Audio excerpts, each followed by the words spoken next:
Sut mae'ch diwrnod wedi bod? Rwan ydw i a croeso I fi'n uh, good morning. I'm Ruadhan, and welcome to. As the title promises, I'm Keffals is going to be interviewing ChrisChan tomorrow. I watched her her live stream earlier, and people are just bonkers. Like, ChrisChan is one of the most polarizing figures in internet history and has been kind of the internet's favorite punching bag of sorts for about the last 20 years, and that is not an exaggeration. I first became aware of ChrisChan when I briefly lived in Charlottesville, Virginia for an extended summer, and that was in 2004. And I remember the year because that was that birthday, which is in the middle of summer, and you know, and all that. So where was I going with this? Oh, right. So I first met ChrisChan like before something awful even found out about them, and that was. Like I said, summer of 2004, and I met ChrisChan because a bunch of the a bunch of the gutter punks I hung out with that summer would basically rob Chris blind. And by that I mean, there's little capsule toy dispenser machines. I grew up calling them gumball machines, and I guess people are calling them like um, um, gachapon dispensers or something. I don't know, but it's like the little you know capsule dispensers, and so like the gutter punks I knew would like get a shitload of those, especially anything like Pokemon related, and and so this was like 2004, so these machines were still like 25, 50 cents, like a dollar max. I see those same kind of gum machine dispensers, and they're like they can be upwards. They like start at 50 cents now and like go to like $2. So so yeah, like I said, like this was like cheap crap, which would be like which would range from 25 cents to a dollar each, and they would sell it to ChrisChan for like you know upwards of like $3 to $5 a piece. So and Chris would use it in various little like projects and stuff, even if they had doubles of something or whatever. But no, the first time I met Chris, so like that's how the people I knew ChrisChan was through selling little like capsule dispenser crap to Chris for exorbitant prices. But I first met ChrisChan while we were like me and like two or three of the other punks I knew were splitting what was like, I don't know, like a plate of chili fries or nachos, like something that you could get like a huge platter of for cheap, relatively speaking. It's bar food. It's bar food, and our friend who worked as a waitress there, um I think the manager would like um like would like let the people who work there like extended discount to family members, but like she was like estranged from hers or something, and I don't know. So yeah, like a lot of like about half the time she'd like let us like like use a family discount, which was something like 10% off the bill, and we tipped her well, but it's like we'd split a big plate of like chili fries or like a giant ass burrito or something, and and so we were there that day in the outdoor seating, we were in the outdoor seating area of the restaurant where she worked, and like I said, just like splitting a big plate of bar food, and like three ways, maybe four ways, and Chris and Barb we're out taking a walk through the downtown mall area. Now in Charlottesville, Virginia, let me find it. Now, people have asked me on to Reddit before, like people ask, is this, do you mean the Fashion Square Mall? And no, that is like a completely different thing. Share this tab instead. So let's go to share this tab instead. Charlottesville. Hello.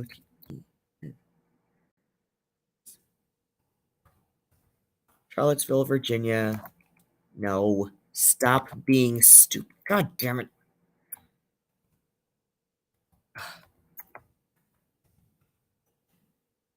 Charlottesville, Virginia, space, downtown mall, tab, enter. So the downtown mall area, no, screw you, Airbnb. The downtown mall area of Charlottesville, Virginia is this. It says here the historic downtown mall area. So end up in a new tab, share this instead. So downtown mall area is really, we're not gonna loading. What are we loading? Are we loading pictures? No, of course not. Why would we do that? Charlottesville Ale Trail. Okay, downtown mall. There we go. Don't have mascara on my glasses. What the hell is with my vision today? Besides the fact that my glasses are scratched to hell. Why are we taking our sweet ass time to load?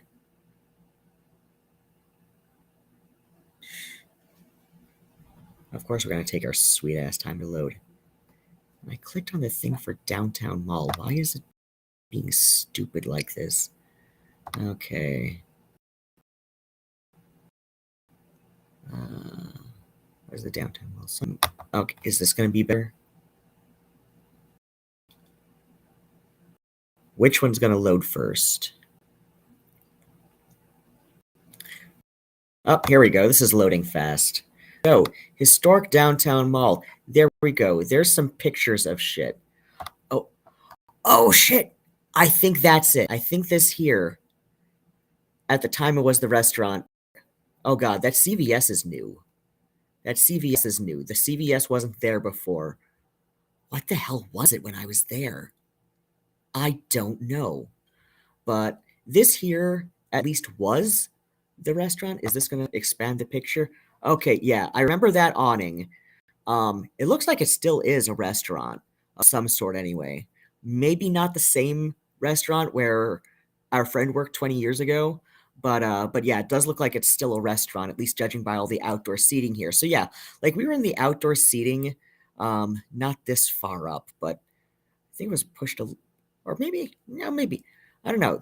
The plants look new, but like that's clearly a much later summer. So yeah, we were up in the outdoor seating, up around hereabouts, and Chris and Barb were out just taking a walk through the downtown mall like you do, when you're talking, when you're just like going out people watching and stuff for like a nice leisurely stroll. And what happened was, Chris got really excited to see a couple of, at least one of the guys I was there with. It was like, oh no, it was me, two other guys and a girl, and he wasn't excited to. Yeah, and Chris is okay with referring to like past events as he. Okay, and like half the time I'm going on autopilot because it's like I don't know, ChrisChan is not the hill I want to die on with pronouns, and I think Chris has at least semi-officially said she or they, like prefer she, but they is okay with them right now. So yeah, like I default to they on the ChrisChan Sonichu Reddit just because even though it's a rule on that Reddit, like not to get into arguments with people about pronouns for Chris.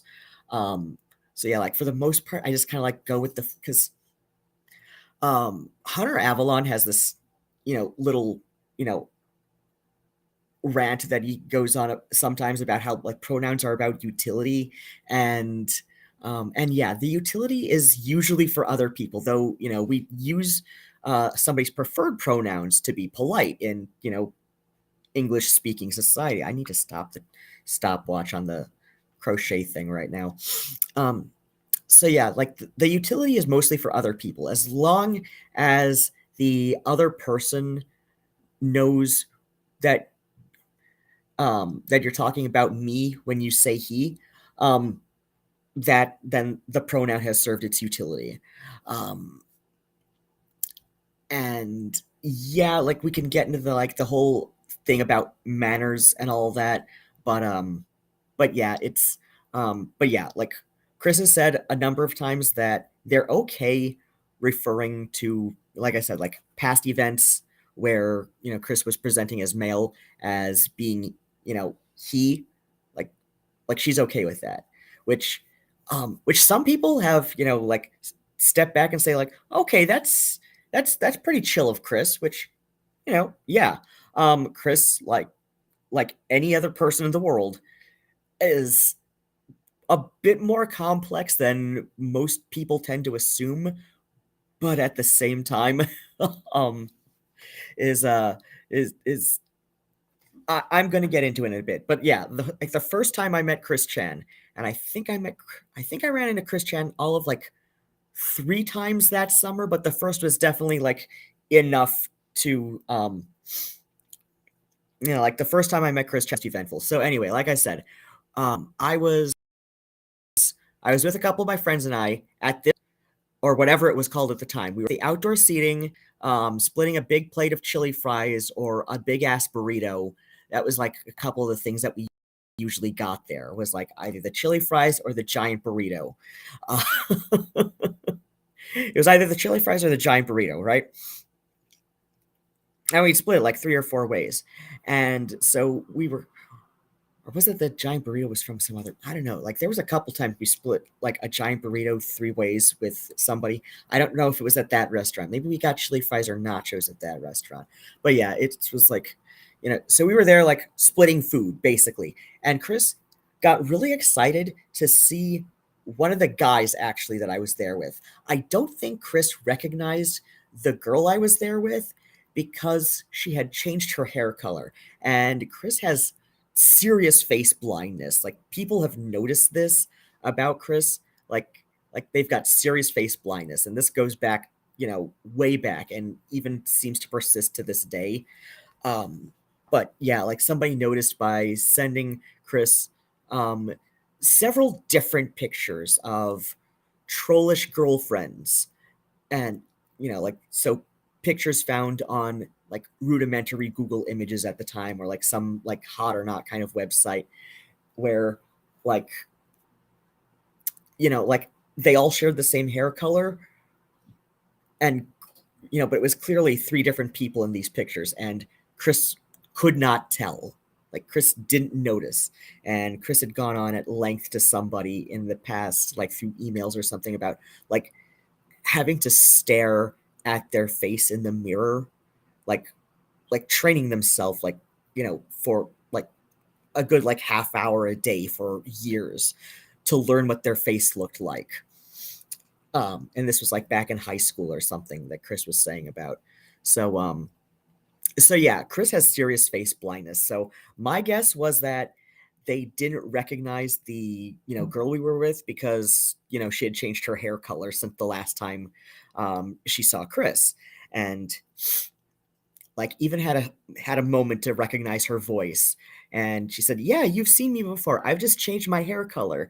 Um, but was really excited to see the one guy that we were with, and my guess was, for a number of reasons, Chris was kind of like Chris has always had like an aversion to hanging out with guys, but was okay with the gutter punks because um my guess is a number of reasons, one of which being that, because we usually had colored hair, and I think mine was pink that summer. But yeah, the one guy that, Chris was really like excited to see was I'm gonna call him Dave because it's a common enough name, and if I I don't want to accidentally dox somebody, but I'll just call him Dave because, like I said, it's a common enough name. Had bright green hair, or was it blue? I don't know. Like had blue or green hair, so like Chris recognized Chris recognized him, and I like one of the reasons I think Chris was okay with the gutter punks was because one, um, you know, um, punks and goths are not a conventionally attractive bunch, especially the guys, in the goth and punk crowds. We are not a conventionally attractive bunch, so therefore not, a threat to, the potential of Chris finding a boyfriend-free girl, which was already a thing at the time, on Chris's, you know, Pokemon website and the Sonichu Dash that Chris distributed at the community college that already. So, like I said, this was like the summer before Something Awful found out about ChrisChan. And two, like when we've got blue, green, and pink and cherry red hair, um, which was everybody at that table, it's kind of like running into real life anime characters, if so like that probably helped Chris feel a little bit more at ease with guys, in addition to the girls that hung out with us. So, like I said, that's my guess. But Chris was really excited to see our friend with the green or blue hair, um, because Chris was just so excited about having made a fanny pack out of Lego, like out of Legos, out of Lego bricks. Chris made a fanny pack that, had a little, duct tape straps on the back to attach to Chris's belt and go around, like, kept spare change in it. And I don't, and when I first told somebody on the ChrisChan Sonichu Reddit about this, somebody responded with saying that this is like a perfect encapsulation of how Chris's brain seems to work. Is that somewhere in Chris's brain, it makes complete sense to have a Lego fanny pack. So yeah, that is like why the first time I met Chris was just enough for all 3 times I met Chris that summer. Like I did not need to meet Chris any other time that summer, but, I ran into them, like, 2 or 3 times after that, or 1 or 2 more times after that, but, yeah, like, the first meeting, so but that actually, um that actually doesn't completely, that actually doesn't finish the story. But this alone, like I said, the Lego fanny pack alone was, was enough for, like, all 3 times, but then came the funny part. Then came the funny part was, so I told you about how we have a friend, at the time in 2004 summer, who is, who is waitressing at this restaurant right here. I'm gonna move my mouse around here. Let's go see what other pictures we've got of the downtown mall. Um, so yeah, we were at the downtown mall, and oh my gosh, it is still the same thing. I think. Is it? Is this without the awning? I remember Whiskey Jar, from there, but goddamn. Okay, there's the theater, and it was across the street from the theater. Okay, yeah, so right there, that's the restaurant where she worked, right? Right? Okay, so yeah, we're here at this restaurant here behind some with sunshades on them. Okay, we're back to this one. Yeah, I guess this is the best picture that we've got. Shit. But I remember Whiskey Jar. Is that, or is that on a different block? I don't know. I'm losing my ever loving mind right now. Because I was at the Whiskey Jar a couple times, but that's not the bar that had the punk shows that we went to a lot. But anyway, so yeah, our friend is waitressing at the restaurant with the little awning there, and we're at the outside dining, and Chris is excited to show off the Lego fanny pack to the guy with the blue hair, the blue mohawk, right? Yeah, yeah, it was the blue mohawk and the guy with the green byhawk. That's which Daniel Larson had a version of for a couple months there before it started growing out all uneven, and people were calling it the reverse mohawk. But yeah, it's a bihawk.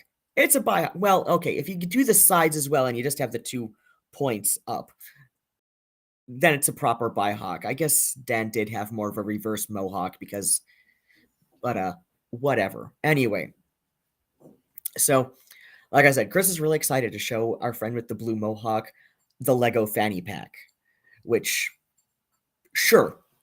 I can understand why somebody would say, this is like the perfect encapsulation of how Chris's brain works. Because, yeah, like Chris's brain does not work like a normal person's brain, and not just because they're autistic, but I'll get to that in a moment. So anyway, our friend who waitresses just like makes a beeline for our table at the outdoor dining, and just makes a beeline right down there to remind Barb and Chris in explicitly clear language that Chris is banned from this restaurant and I think several others on the downtown mall for um for in her words was getting handsy with the waitresses. And now, to give Chris the benefit of doubt, now Chris has an established history of not having the best grasp of personal space. So my guess is, and Chris has explained a couple reasons, like why they are not, some of it was socialized and just like very poorly interpreted by Chris, and um, and part of it is just simply not having the easiest grasp of social conventions, due to, you know, where they are on the autistic spectrum. So anyway, so like I said, if we're giving Chris the benefit of the doubt, my guess is, Chris just, would just casually touch, a waitress like on the hand or on the side, and it might have been misinterpreted, but either way, it was probably something like with the Megan Schroeder emails, where she explains to Chris, like, no, you're always touching and hugging me when I explicitly say I do not like that. So my guess is that, Chris is just, like waitress on the hand or arm and, on the side and back, just thinking this is friendly, thinking this is acceptable, thinking this would be interpreted as friendly and acceptable when it's just like Chris's poor poor misunderstanding of, being explained social conventions by parents and teachers in school and growing up. So, but either way, even though it was explained by waitresses, like, please don't do that. I do not like that. I do not accept that. This is a professional setting. You do not touch the waitresses in a professional setting. Chris would immediately forget, or, or just, not care. But there's another guy, Jordan Owen, I believe, who is who's done some videos discussing ChrisChan, and he also did that rock opera album about ChrisChan, which is just, it's better than it has any right to be. And there were a couple points where, like, musically, it kind of brought me, like, near tears. But yeah, it's something. It really is. It's something. It's, like I said, it's better than it has any right to be. Like, you wouldn't think, a prog-esque rock opera about ChrisChan would be worth it, but it is. And I really wish there was like a way to, like, buy a digital copy. Actually, like, let me check. Is he on Bandcamp? If he's on Bandcamp, I will buy a download. Maybe not right now because I've got to I've got to like really beg for donos Oh, wait, no. Wait. O-W.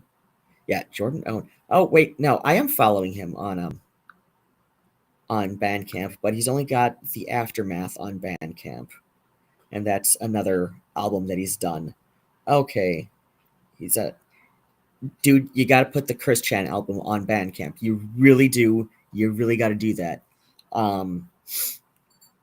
Actually haven't listened to this one, but I've put it on my wish list regardless. Anyway, so so yeah, like I said, like that is my interpretation of like what probably happened is like either from just forgetting or just carelessly not thinking.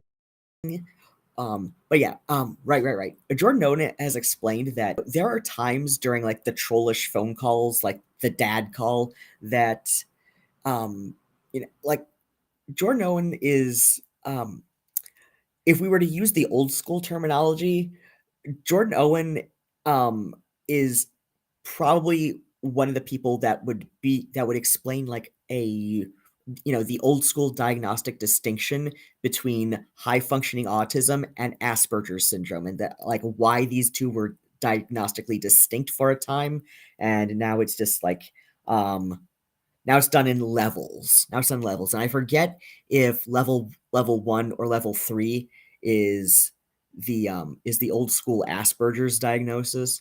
I think it's I don't know, but like level 2 is where Chris is at, which is like formerly known as high functioning autistic, which I've explained to people that Chris was diagnosed as high functioning autistic in the mid 80s, where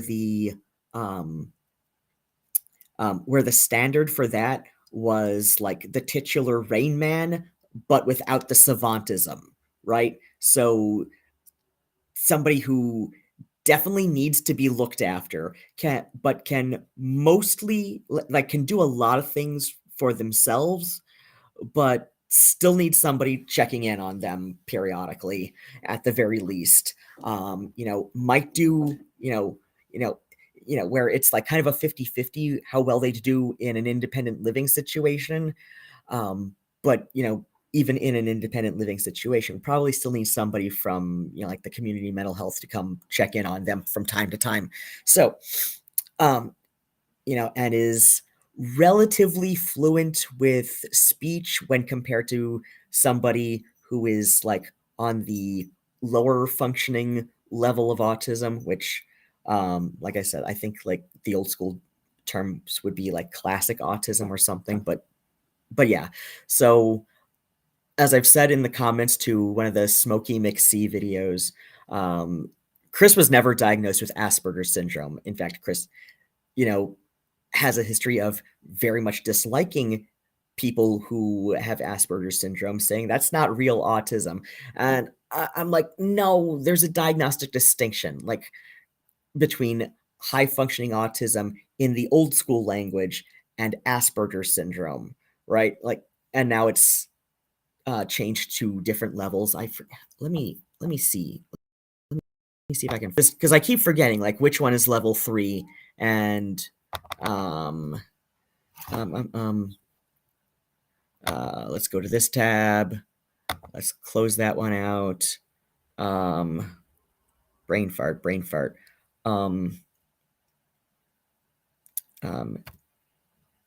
DSM. Autism levels. There we go. Looking at the thing while I'm typing it out might be helpful.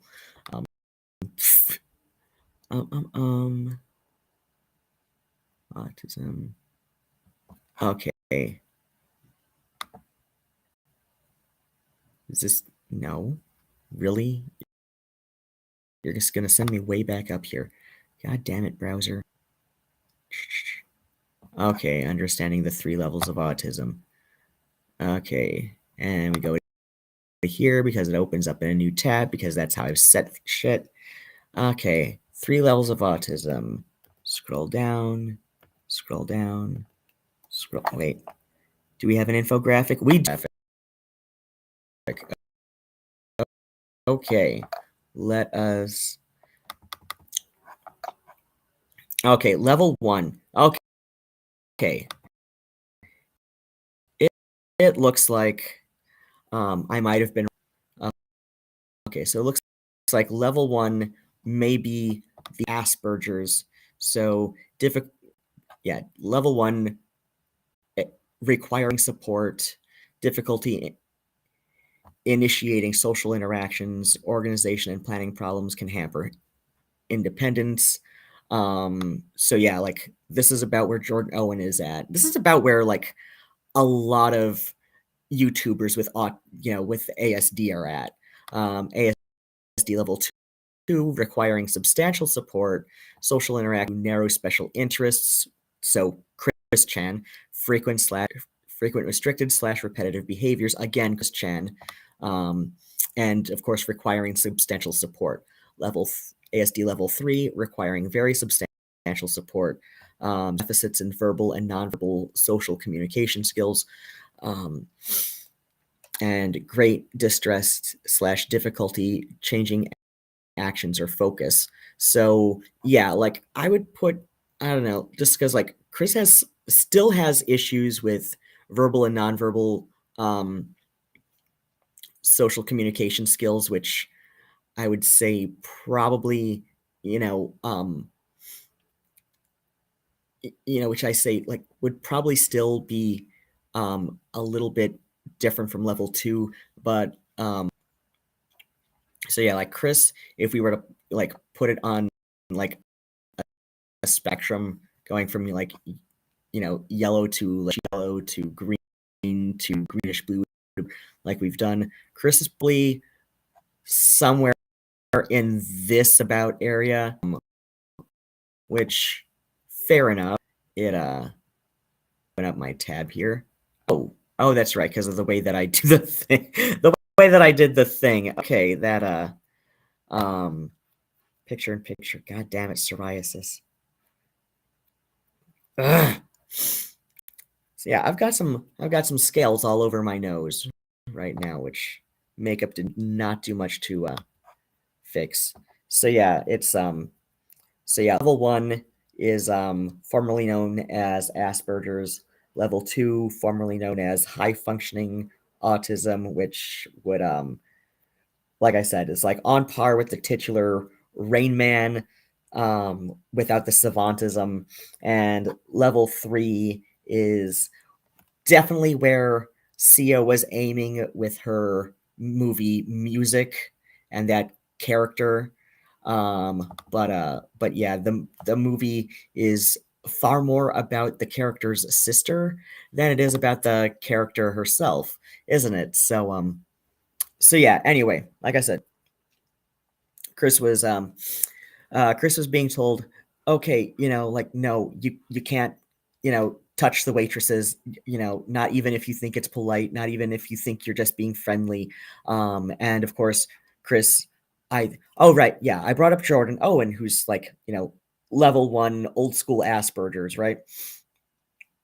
And Jordan was saying like, about like, the dad call, the infamous dad call. Like, in that moment, Chris did care, but Chris is just has the damnedest time trying to communicate it. Oh, hello, Valerie too. Somebody from YouTube, who I'm thinking might be somebody from the Keffals community. Anyway, I'm doing okay. I'm I'm doing my, ADHD addled talk about my first encounter with ChrisChan, which was at a restaurant at the Charlottesville downtown mall at this oh right, I gotta click to screen again. No, okay, Charlottesville. Yes, there we go. Okay, so yeah, the downtown mall is this district in Charlottesville. This is a good picture of the downtown mall. Here's a couple other pictures. So yeah, our friend, whose name I'm totally brain farting on. I'm not just trying to like maintain privacy, but Yeah, so she worked here at this restaurant, which looks like it's still a restaurant. So we were at the outdoor seating. Chris got really excited to show off out. Oh, God damn it. Okay, so I'm still getting used to how Restream does this. So yeah, downtown mall pictures. Da da da da da da da da. What? No, please stop. Get back here. Okay, so yeah, our friend worked at this restaurant, and she and we had a lot of food, and we were sharing like a big plate of chili fries or something. Let's say chili fries just for the sake of simplicity. Chris got really excited to see our friend Dave, in in quotes, because like I do remember his name, but I don't know, trying to preserve some sense of anonymity. Who at the time had a blue mohawk, and Chris is really excited to show off a Lego fanny pack that um, Valerie 2 says, "No, I'm from here. I don't know what Keffals is." Keffals is one of the funniest people alive. I seem to think so anyway. And she created the Catboy Ranch Discord server that has honestly helped save my mental health on a number of occasions. Just like over this last year, when so many of my IRL friends seem to have abandoned me because my current living situation makes them uncomfortable, or at least that's the guess I'm going with. Anyway, so yeah, bringing everybody back up to speed. So yeah, Chris got really excited to show our friend Dave with the blue mohawk the Lego fanny pack, because that's just how Chris's brain works. And our friend who waitressed at the restaurant with the blue and black, or black and white awning. Our friend who waitressed there 20 years ago now, um, saw that Chris and Barb were talking to us because we were at the outdoor seating, because it was the middle of summer, and our friend made a beeline towards us and reminded Chris and Barb, like, no, Chris gets handsy with the waitresses. Chris is not allowed here. And she's trying to explain to Barb, who is arguing with her. Like, this is like a major Karen moment for Barb. I do have like sympathy for Barb now, especially because it's clear that she has dementia. Some people like to argue with this. Some people like to say, "Oh no, she's playing it up for donos." At least when Barb was still periodically, like in Chris's videos, and it's like, no, that's not how dementia works. Um, like moments of lucidity are not uncommon with certain forms of dementia.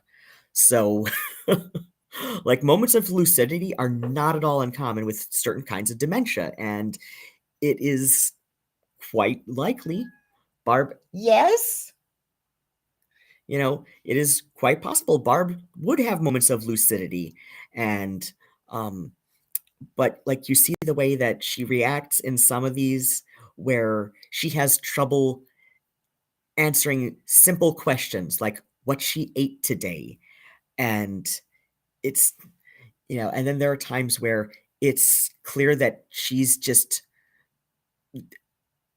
mentally somewhere else, right? It's yeah, ChrisChan with the weird relationship with their mom. Um, so yeah, I default to they for Chris because well, one, Chris says they is acceptable, and two, it's it's just easier. But anyway, yeah, the thing. So yeah, like I said, like Barbara's having a total Karen moment of, like, no, I need to talk to the manager because Chris is just talking to their friends here at the outdoor dining. We're not in the restaurant where, Chris has been banned for, just being a handsy with the waitresses. And I explained like a few minutes ago, which was probably closer to 10 minutes ago, that, I think to an extent this was accidental, but it's just like down to Chris just having extreme difficulty with social situations, and especially 20 years ago not really being, you know oh Valerie 2 says, it's okay, my bad, I didn't I don't follow them or the drama. No, that's fine. That's fine. Um, I, I will be amongst the first to say that ChrisChan is a complicated case, even for trans people. Um, and and there are trans people who will, proudly misgender ChrisChan for, for whatever reasons they've concocted this week. Um, but yeah, it's just generally not cool. Like, I don't know, like, is it really that hard? Is it really that hard? And like, I'm not saying Chris is a hill worth dying on, which is kind of like what I saw a lot of people doing on Twitter back in 2021 when the news first broke. It's like, no, Chris is not the hill to die on. Like, I understand the principle, but but yeah, like I said, Barb had a Karen moment and demanded to talk to the manager. And the manager at the restaurant came out and was just like, no, the outdoor dining, for all intents and purposes, is within the restaurant. Like, and no, like, if you're talking to somebody, like if you are coming into the restaurant and just talking to somebody, like, you're still in the restaurant. And it's like the outdoor dining, like, if you are within arm's length of the outdoor dining, you are and you're just talking to somebody, in the outdoor dining, you're still functioning as being within the restaurant. So, like, like I said, like, a waitress and a manager are explaining this to Barb, who is like wanting none of it because, oh, Chris is just talking to their friends, and or just like, I this is my first time meeting Chris, but whatever. And I'm sure, like, the gutter punks I was hanging out with that summer were just kind of thinking to themselves, because that's who we were at the restaurant. We're just thinking like, oh, like, we barely know Chris. We just rob him blind, selling little cheap Sonic the Hedgehog and Pokemon stickers that we got out of gumball machines, but okay.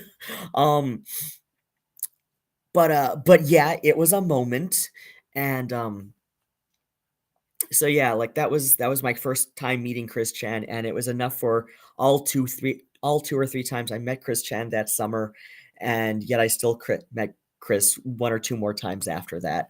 But yeah, it was kind of an event. It was very memorable, and I remembered that more than I remembered the name. Right? So, like, it after I got back to Michigan, it actually, like, took me like, after I got back to Michigan, like, I remember, like, Best X asked me one time, just browsing the something awful forum, "Hey, do you remember this guy from, when you were in Charlottesville?" And I'm looking at pictures and I'm like, I don't know, could be familiar, but it could be a number of people I ran into, that summer. And but yeah, it took me a couple of years to figure it out and put it together. So it's like, yeah, I've technically been aware of Chris Chan for like 20 years, but Chris just has Chris has an appearance, especially pre-transition. Chris had an appearance, especially pre-transition, that both, like, kind of stands out, but is also very nondescript. It, Chris mostly blended in pre-transition, when still presenting as male. Um, Chris, like I said, Chris has this way of, like, had this way back then, especially, of, like, looking like they mostly blend in, but at the same time, kind of not. Like, if you were to, it's a thing. It's a thing. Um, but yeah, it still took me a bit just because of the way that Chris just tends to mostly blend in. It's like, yeah, I've run into a blog who mostly blend in. But yeah, it took me until because I didn't really watch the videos. I didn't really watch the videos, but I would, like, periodically be reminded of something, usually through Best X, bringing up something that, he saw in something awful, or something that managed to, reach notoriety to the point of, getting on, like, RPGNet, where Best X mostly spends his forum time goofing off. Especially since something awful got paywalled for a time, at least for, to post. I don't remember. I don't know. I don't keep up with something awful, but yeah. Where was I going with this? Oh, right. Yeah, so like I said, I've been aware of ChrisChan like for 20 years, but I didn't really get involved in like the subreddit or anything until 2020, which would be like a year before the motherfucking. Um, it's got a number of saga names, but a lot of people on the subreddit call it the unspeakable, which is also pretty fair. But yeah, I was like I said, I didn't really get into the ChrisChan lore until, like I said, early summer of 2020, when all of my friends were watching Tiger King, which I never had an interest in. I'm just like, it just looks like a bunch of meth heads who are like all Florida men in some way, and I don't even think it's in Florida. I think it's in like another southern state. But I'm just like, this just looks like Florida Man, the Netflix series, right? There's just something about Tiger King that I'm just like, it just looks like Florida Man, the Netflix series. Why would I want to watch this? Right? It's just like five Florida Man people, working a backyard zoo somewhere. Um, Valerie says, "Yep, I still haven't watched." Yeah, I refuse to watch Tiger King at this point, especially now hearing that there's going to be a sequel. But I'm like, wait, isn't he in jail for like another 10 years or something? What the hell is going on with this? No, no, I refuse to watch Tiger King at this point just because it looks like, Florida Man, the Netflix series. I am though interested because there's apparently some people, at least some of the people from what's it called? Tiger King. At least some of the people oh crap, I hit the wrong thing. At least some of the people involved in who are involved in Tiger King are starting a new Netflix series for because I got to do all this sense to share the panel that I want to. So yeah, there's dum dum dum D. Okay, so yeah, according to Sid Dwyer, who I love, like, yes, why's up, Miss Phoebe? So yeah, like he started out, Sid Dwyer. I love his little arc a uh, as a video creator. Out way like a couple years ago, doing like this, the drama cycle people doing these little, um, doing these drama synopses. But then yeah, this was the one that yeah, where you can see like 195K views versus 68K versus 79K. So there's this one guy. Oh yeah, this one guy who does this pet store that has the prehistoric zoo kind of thing going on afterward. Okay, anything with Honey Boo Boo in it is gonna blow the shit up. Um, but then we've got, this. I have no idea who Drew Monson is, but 115K view versus, you know, 195K view, and then we got Harambe the gorilla with 248K views, so like about double, a little more than double this one. I mean, granted, like I said, like Honey Boo Boo, anything with Honey Boo Boo is going to blow up. Anything with that family is going to blow the fuck up because, well, and again, like, her sisters. So, like, this didn't even go anywhere near as much as this one, and less than half of the Harambe video. So, like, when he started doing animal topics, that's when, like, people really got into him. So, yeah, okay, this is where I was going with this. So we've got Travis the Chimp, and the Chimp Queens, quote unquote, the illegal dark side to chimpanzees, and there was a third video. Oh yeah, Chimp Moms, Travis the Chimp, and the Last Circus Chimp. So yeah, according to Sid Dwyer, the people who were involved in Tiger King did Bretman Rock. I don't know who Bretman Rock is, but yeah, Sid Dwyer, like his animal videos are just amazing. He goes into such depth.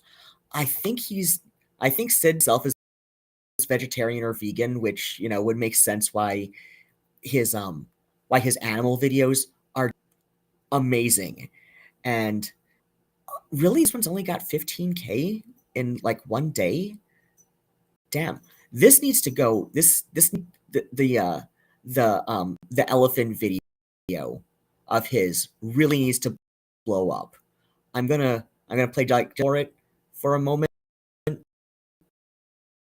Hi everyone, welcome back to my channel. In this video, I'm going to be elephants in captivity. To start off with, I'm going to talk about some in captivity. Taking animals from the wild and placing in zoos has been protected by the endangered species. It cannot be from, but it is also being a sustainable elephant population in zoos. So if you get the opportunity to get new elephants from the wild, they take it. In 2016, there were 35 African elephants in Eswatini that were supposedly threatened by habitat loss and drought. Oh. Not only that, but Big Game Parks, the entity responsible for elephant conservation, was also concerned that the elephants were getting in the way of their black and white rhino conservation. So to prevent further degradation to the land and to free up some space for the critically endangered rhinos, they wanted to cull 18 of the country's 35 elephants. Killing the elephants, they decided to relocate them to 3 zoo states: the Dallas Zoo, Omaha's based company group elephant.com offered big elephants do not belong in captivity. They're just like way too smart. After the fight, the elephants were loaded onto trucks with a transfer. Animal advocates wanted the elephants sent to a sanctuary in what is known as zoochosis. Zoochosis is a form of psychosis that develops in animals held in zoos. Most often, it manifests in what are called stereotypic behaviors or stereotypies, which are often monotonous, obsessive, repetitive action. Yeah, and like the smarter an elephant or an animal is, by which we mean smarter, like, more comparable to, sapient or, human-like intelligence, the more likely they are to, get this psychosis. And elephants are extremely susceptible to zoochosis, mental breakdowns. And it's so sad. It would be really good if you had a commentary channel. Oh yeah, I do a variety of things. I do a variety of things on my YouTube. I do commentary on various things. But there's this part in here, just real quick, while I take an elephant break. But it's coming up soon. It's coming up soon. And like I said, like his Sid Dwyer. So again, like go to Sid Dwyer. Okay, sweet. I do have Bell. Wait, what kind of godless couch fucks? All 36 of them thumbs down to this. I will find them and I will shoot bad vibes at them through my eyes. But yeah, Sid Dwyer, his animal, his videos about the like that summarize animal abuses from the entertainment and industry is just these are like amazing. He's really found, like a niche in this. And whether or not he's vegan or vegetarian, I don't know. That's not for me to judge. I'm semi-vegetarian, left to my own devices. And in part for environmental reasons, but in part because, and I say semi-veg in part because I've got a soy allergy, which is really unintuitive to manage, especially with the American food system, and it's just like easier and cheaper, so more affordable for me and my, you know, shit food stamp budget for the month, to just like have meat like 2 or 3 times a week. Like, plus I'm borderline anemic, and it happens. So whatever. Um, like the that book, The Omnivore's Dilemma, summarized. Eat food, not too much, mostly plants. So that's kind of where I'm at with this. Is like I said, I'm semi-veg, so like any reduction is, you know, any reduction is better than no reduction, right? And I know, oh gosh, like I've seen a lot of vegans say like, how can you but no, it's but all right, the part that's coming up here with the elephants, that like, serve no purpose. It is how I and other elephants finding health. Unlock a door to freedom. She wasn't ever able to unlock a door to right, freedom, but many she wasn't ever no. able to unlock it. It said that Bamboo learned to This. unscrew bolts and dismantle locks. She wasn't ever unlock a door to freedom. Elephants have made it to freedom. There have been a number of instances where elephants have escaped zoos. Ali the elephant ventured through a gate that was left open at the Jacksonville Zoo. Burma, an elephant in Auckland, New Zealand, escaped after dropping a log on the electric fence around her enclosure. Love that. The Denver Zoo simply stepped over a electric fence to dismantle it, and this other one, he's saying, just stepped over a 3-foot tall barrier to so yeah, like elephants are wicked smart. Elephants, I know. How can people like how can I see the dislikes? Oh, I've got a browser plugin for YouTube to show the dislikes. So yeah, it's like it's not completely dismantled. It's just like no longer visible to the public.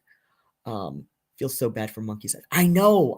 Like, and like some zoos are like really try to make up for the like the lack of natural enrichment for their great apes and monkeys, great apes especially. They try to make up for it, and at least the better ones do. Um, but the Toledo Zoo in Toledo, Ohio, really tries with their orangutans. Like, they've got this thing called the orangutan splash zone, or at least they did last time I was there. But the orangutans never push the button. So like it's the human splash zone for the orangutans, right? So like there's this area that, is clearly like painted off with yellow lines on the pavement, in front of or like you saw on the human side of the orangutan enclosure, and it's turned on like during days that are like 75 degrees and hotter, Fahrenheit, and the orangutans, they have a button on their side of the enclosure where they can push the button, and this will splash the humans with water, which is supposed to entertain the orangutans. But every time I've gone, which has been like at least 3 times, at least when they had it, I don't know if they still do, like the 3 times I've gone where they've had it and it's been turned on, the orangutans won't push the button. They are it's a little family of orangutans in there, or it was the last couple times I was there. This little family of orangutans, and they have their own pool inside their enclosure, right? They have their own pool within the enclosure, and the adult male will just sit there splashing himself with water, and the juvenile orangutans. One time, the time Best X and I were there, like the juvenile just like would like stick her face in the water like and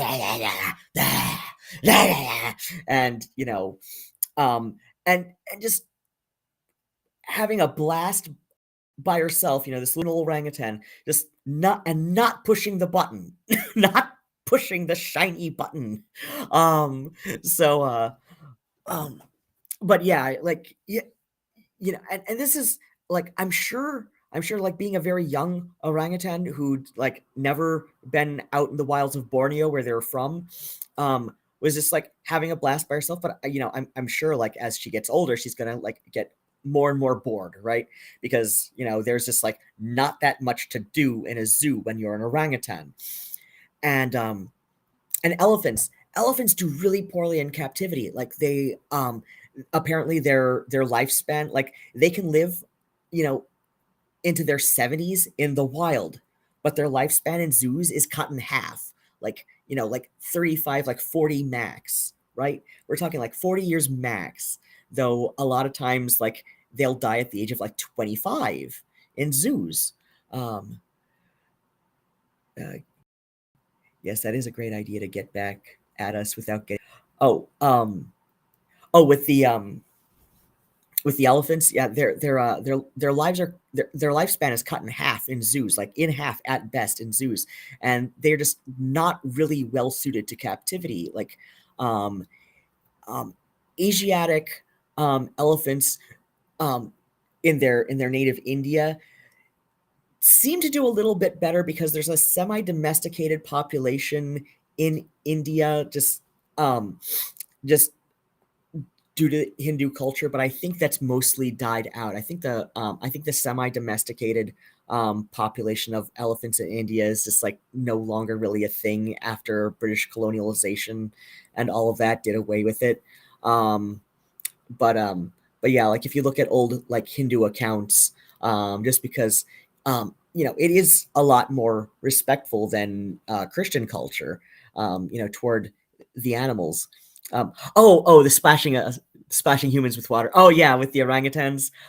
Yeah, that you'd think that would be entertaining for the orangutans, and I'm sure it is on the occasion that they do it.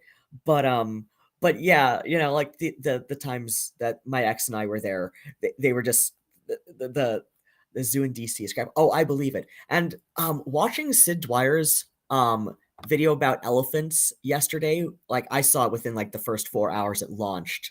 Um, I was really proud of the Detroit Zoo, because I guess the Detroit Zoo back about, I think he said in 2017, 2018, um, the Detroit Zoo ended their elephant Greeting. exhibit on, they just straight up came out and said, elephants do not thrive in captivity. It is, pretty cruel to keep them in captivity because, they truly suffer in captivity.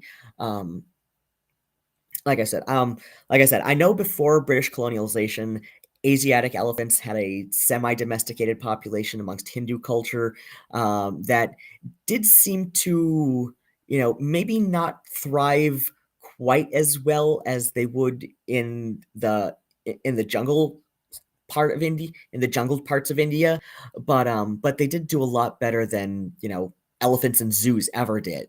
You know, but yeah, elephants are so smart too, and most of the elephants, like, I didn't realize like how bad it was until I watched Sid Dweir's video on it. But yeah, apparently, like, most elephants who give birth in captivity will experience postpartum depression, or like, if it were a human mother who was rejecting her child, and rejecting her newborn child and all that, and just like kind of mentally shutting down, people would recognize it as postpartum depression in a human. But elephants do this. Most elephants who give birth in captivity do this. And like, it is just, elephants do not belong in captivity. It's just like way, way too cruel to keep elephants in captivity. And they do not thrive in captivity. I mean, they you know they can, they some of them will adapt to it, but it's not as good as it should be for them, and they're just like that. Like I said, they're just like so smart.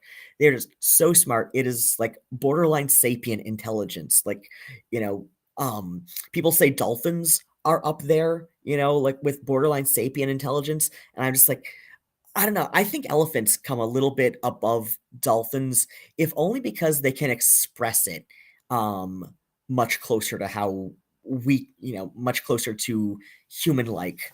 And like chimpanzees and gorillas can learn to communicate with humans in sign language and communicate quite effectively too. So yeah, like that is practically sapient intelligence. I mean, they are close enough to humans genetically, chimpanzees and bonobos especially, like chimpanzees and bonobos are close enough to humans that we can say they have sapient like intelligence.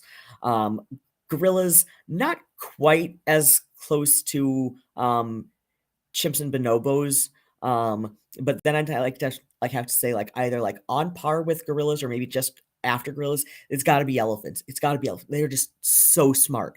They are so smart, and they're like one of the few. Honestly, like elephants, um, will in the wild have been noted as demonstrating like chimpanzees and chimpanzees, not bonobos. Bonobos are pretty chill and peaceful, but chimpanzees will go to war with other bands of chimpanzees, and that is definitely something that is not typically observed with other animals. um Noted this in some of her writings on chimpanzees. But and elephants are pretty chill, and with other bands of elephants, with other herds of elephants. Um, but one way that they show especially human expression is with ritual. Like they have burial rituals.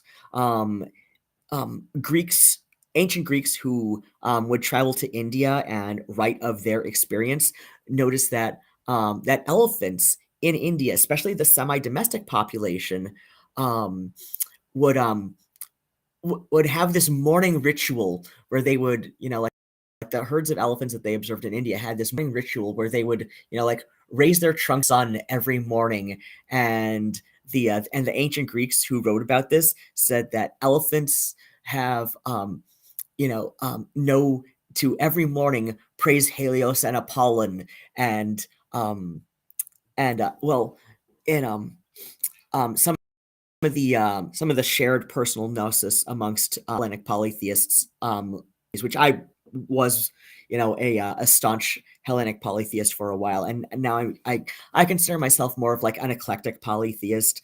I've there's a number of gods from various pantheons who I maintain relationships with to an extent, but yeah, like one of the shared personal gnosis I've seen with people is associating elephants with Athena, just because one of Athena's domains is wisdom, and elephants, like I said, they seem to express like borderline human-like intelligence, right? It's like borderline sapient, like not quite along the lines of like chimps and bonobos, but very close, and they express it in other ways. They express it in other ways, like they will engage in ritualized behavior, especially burial rituals for their dead, and they will extend they will extend their display of burial ritual to humans who live in areas around them, especially if they're familiar with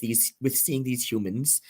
Um, and there's an account somebody wrote down, one time, of just like this woman from this village that just got like the village got ravaged by a storm one day, and like so her little hut just was like completely destroyed, and she's out one day, and because this village was like around where elephants would like migrate to and from. um And of course, like storm, so there's like a whole lot of water the next day. So like the elephants are on their way to their, watering hole, and this woman was like, sleeping under a tree because her hut had been destroyed, and because she had been sleeping under a tree, and she just decides to like lay really still, so as not to potentially, frighten the elephants, because she knows how dangerous they can be if angered. And so the elephants are passing by her, and one of the herd stops and, just like taps her, but she's like staying very still. She's not opening her eyes. She's basically playing dead, in hopes that the elephants would leave her alone and go along their way. So like one just kind of like taps her with his trunk and it's just like, hello, lady.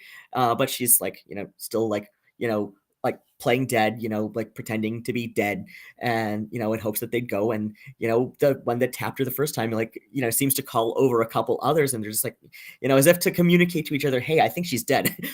Lady taps the other one, lady taps her with with his trunk. And they're just like, okay, I think she's dead. So they start burying her with sticks, like they would, like they would one of their own who dies, right? But like rather than have like the whole ritual of like standing, like elephants often will stand a vigil around their dead for for days, with like like the little ones, like the youngest ones will just like engage in like this ritualized, just like grief wailing and crying, you know so yeah, like elephants, like I said, they will stand vigil around their dead, like on a dead member of their herd for days, like 3 to 4 days. They tend to do this, just like they bury like the matriarch of the herd, or like another one of, like say one of the herd died in childbirth, they would like bury them with sticks and dirt, and then just like stand vigil around for like days. Like it's very ritualized, like it's practically religious in a way. And like I said, combine that with the ancient Greek accounts of like Asiatic elephants having this morning sun ritual where they will like raise their trunks, in, towards the sun, at the beginning of the day. And I think also noted, like raising it toward the end of the day at sunset. So yeah, like, they're like passing by this woman who they think is dead. So like they like kind of bury her with sticks, and they stand around for like a few minutes and then just go along their way, to get their water or whatever they were doing. And then when she realizes, holy shit, they've buried me in so many sticks, I can't get out myself. Like after they leave, they she calls out to one of the other villagers who passes by her, and she explains, oh my god, I just got buried by elephants by playing dead. So yeah, like elephants are just like too smart to be in captivity. Like aside from the fact that a lot of times they will try to figure out a way to like break free if they have a chance. um but yeah, anyway, I was going on about ChrisChan. I don't how know how that. Oh, right, because I got to um yeah, like Valerie had mentioned that I do good commentary, and I mentioned that like Sid Dwyer's really found his niche in commentary. um which is like, I'd say his commentary is like kind of like borderlining the YouTube hierarchy for video essays, especially with animal stuff that he does. Um, what else has Valerie said? If humans want to interact with wild animals, we should have to spend the money to travel. Oh yeah. I really like the photo safari idea. Like that just granted, you don't want to interact like too much, because like you'll see like little like YouTube and TikTok videos where like um with like big cats who have figured out how to open a door or something. But yeah, like zoos are something, like I've got mixed feelings about zoos, because some animals do okay, or at least mostly okay in captivity, like I mean, or would like like fish for the most part, you know granted, it's not as enriching on experience as living in the wild, but fish for the most part, seem unbothered by captivity. Um, they're granted, like it varies by species, but fish for the most part seem unbothered by captivity. Same with certain birds. Same with certain bird species. They seem unbothered by captivity. Like I said, it depends on the species, but yeah, like elephants, apes, definitely like way too smart to thrive in captivity. They get so bored, and it turns destructive. It turns like self-destructive in a way a lot of times. And then like the whole thing with Travis the chimp, like I said, like Sid Dwyer. Oh right, we got to this started from mentioning Tiger King. So yeah, like while all my friends were, that's how it ties back into Chris. That's how it started with ChrisChan, right? So we have no business having, right? Like they will outright refuse to breed in captivity. Um, but you notice like pandas in the wild don't seem to have this problem. Granted, pandas breeding in the pandas, breeding in the wild is just kind of amazing that it ever happens, because like the female pandas have like they're solitary animals, like they don't live in groups like like like lions or elephants or all that. But so like they live relatively solitary, and but the female like has like maybe a whole week out of the year where she goes through estrus, which in some animals that's the period where she's fertile for breeding. So yeah, like the female has like a few days to a week during the whole year where she's going through estrus, and if she happens to run into a willing male at that time, like they you think you have to take this opportunity, like, right? So and it would matter, like, and it would necessitate both of them are receptive to it, because believe it or not, consent does play a part in wild animal sexual cultures, right? um non-consent is so prevalent amongst duck species that it's evolved the way their genitals even operate. Like female ducks will have like multi-chambered vaginae that, and like I say, multi-chambered because most of them are dead ends, right? Like most of them are dead ends, and she can focus her Kegel muscles to try and like force the male's corkscrew shaped dong into a dead end, right? Like consent goes on with wild animals. Like they have to consent to it, especially ducks, right? Because the female has evolved a multi-chambered uh, uh, she's evolved a multi-chambered vagu where only one of them goes to the womb, and she can direct with her Kegel muscles the male's corkscrew shape. Like I said, like non-consent is such a big thing amongst most species of duck that it is like warped in a very literal sense the way that their genitals even look and operate. It's a thing. but but yeah, if you look up um enough about ChrisChan, Chris will refer to their genitalia as as their duck, because rather than the more typical with the eye, right? um I have too much yeah, I part of the reason I know so much about this is because of Best X having had a was going out for a biology major. Like he basically has a master's degree in molecular biology, but that will get him um able to make barely above minimum wage, like steaming out test tubes and shit in a lab, right? That'll get him, but to get to molecular biology, he had to take all sorts of other, branches of biology. And just as part of, you know, following information rabbit holes, he he learned a bunch of other stuff that is not necessarily related to where he was going into his field, but was just interesting to learn nonetheless. So yeah, of course I know about how wallabies have their nuts on top of their of them the underside, like most mammals. um or at least like most upright standing mammals anyway. And marsupials are mammals, but a very specific branch of mammalia, right? So so yeah, wallabies, unlike other upright standing mammals, have their nards on top of the shaft rather than underneath. And I know that because of Best X, but I know it because Best X was friends with one of the people who initially started Bad Dragon, um, which makes adult toys if you're unfamiliar. So anyway, yeah, Best X was friends with one of the people behind Bad Dragon. I don't know if they're still friends, and I don't know if that person is still involved with Bad Dragon. I know one of the big guys behind the company had some heavy furry community drama for a while.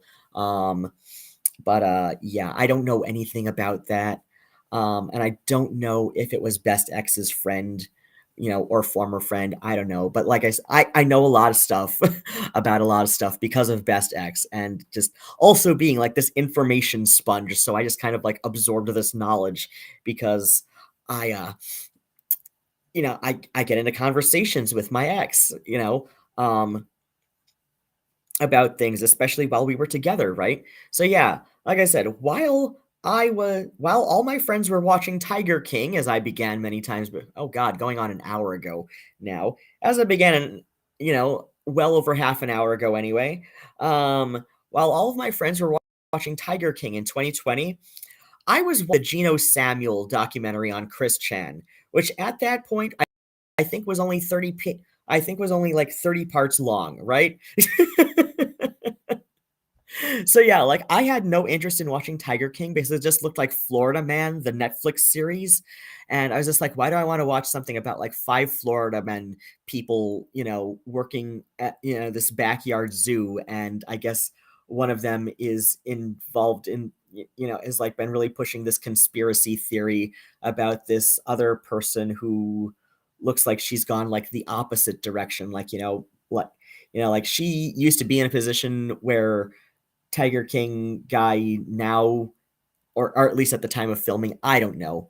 Um, what happened to DJ Spooky Pants last stream where you moved in with a friend? Um, I wasn't living with a friend. I had a roommate at the time who found a way to screw me out of that apartment. I'll put it that way. It's like, I don't know, there's like a whole lot of details. I don't want to get into it. But yeah, like I'd moved in with a roommate who found a way to screw me out of the apartment, even though I had technically lived there first. But yeah. Um and yeah, the way that he decided to screw me out of the apartment was, I'm disabled, and um, my primary income is Social Security disability. So anyway, yeah, like I said, while all my friends were watching Tiger King in 2020, I was binging the Geno Samuel documentary, where I finally put it all together. I finally like um that that yeah the ChrisChan weirdo, because like that was when I finally heard their voice, right? Oh, that's yeah, like I said, like it basically came down to Rowan's disabled and there are legal ways to screw me out of the apartment. Like my Oh yeah, well, after I'm in the process of getting a new apartment approved through Section 8.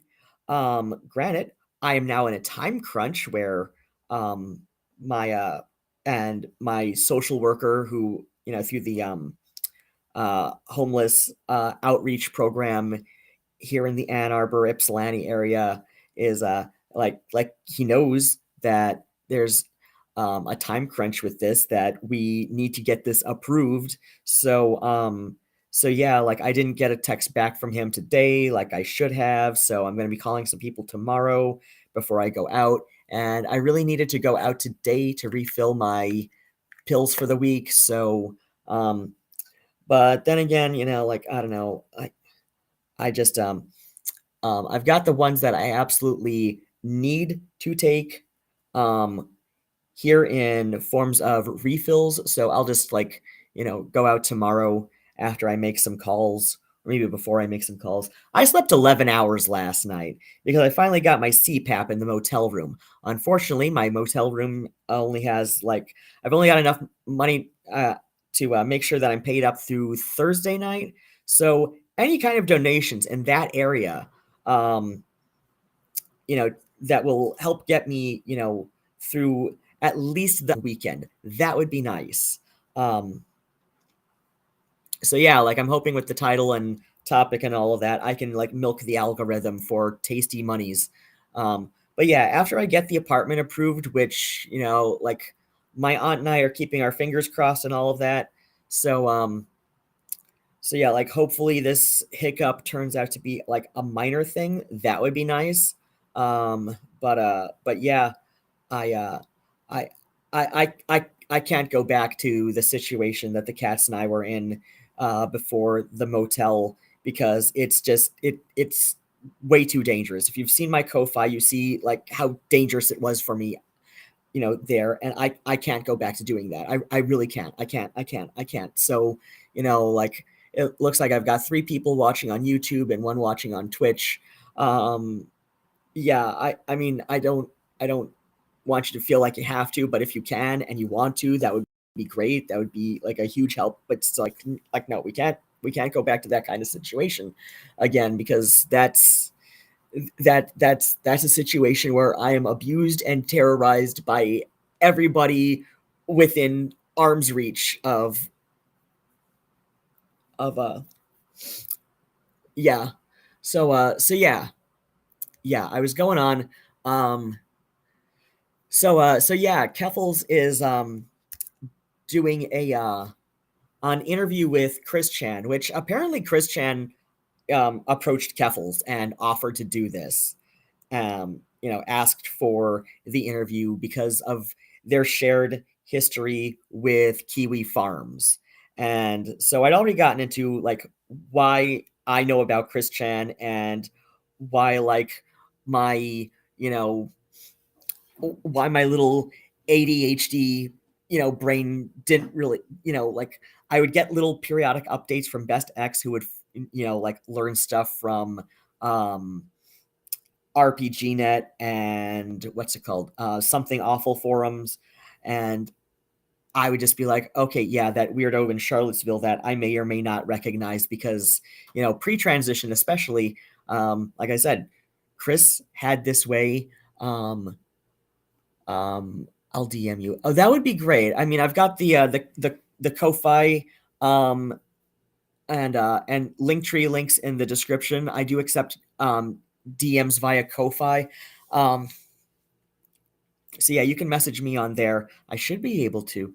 But yeah, the Linktree has all my other social media and oh great, now the now the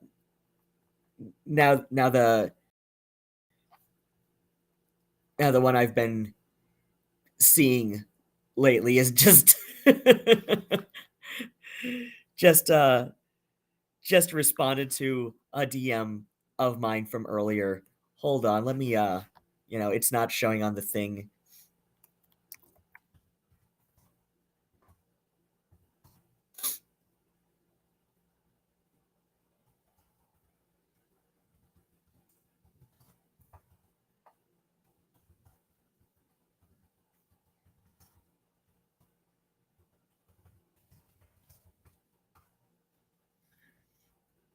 Okay, yeah, just a quick little um note there though if they are available, I will be cutting the stream short because I the the last time I saw them was a yeah, something like that. I mean, granted, they're seeing someone else as well, and but then again, I've got a long distance situation ship in Cardiff, so so yeah, but yeah, like I saw them was like little over a month ago, and was during another like really bad thing that happened to the the situation the cats and I were in, and another instance that made me really glad that I had been terrified to leave the cats alone, like while I was out for the day, in that in that living situation. So yeah, I got social workers and all that to call in the morning and all that happy horse shit. And but yeah, like I said, so so yeah, it was like when I heard Chris's voice on the Geno Samuel doc was when I was able to put it together. Oh, okay, yeah, I definitely, met Chris in Charlottesville ages ago, like 2004. So yeah, like 20 years ago this summer. Um which yeah, as I've been telling people, that is about how long Chris has been internet infamous, which it's a thing. So So yeah, and then so yeah, like I said, I'm binging while all my friends are watching Tiger King, I'm binging the Geno Samuel ChrisChan documentary, which at the time was like 35 parts, something like that. It's not as many as it is now, right? Oh God, yeah, I'm not too off on that. So yeah, like approximately one part a month for, and we're now up to part what? Um, Okay, mini player on this one.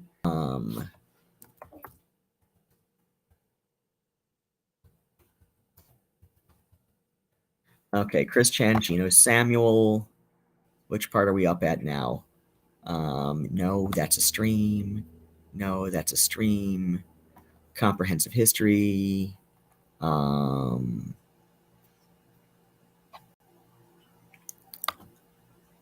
full. Oh, looks like we're up to part 82. So yeah, one episode a month for the last 2020, 21, 23. We don't have this month's out yet.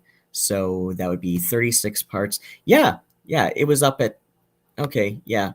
Um,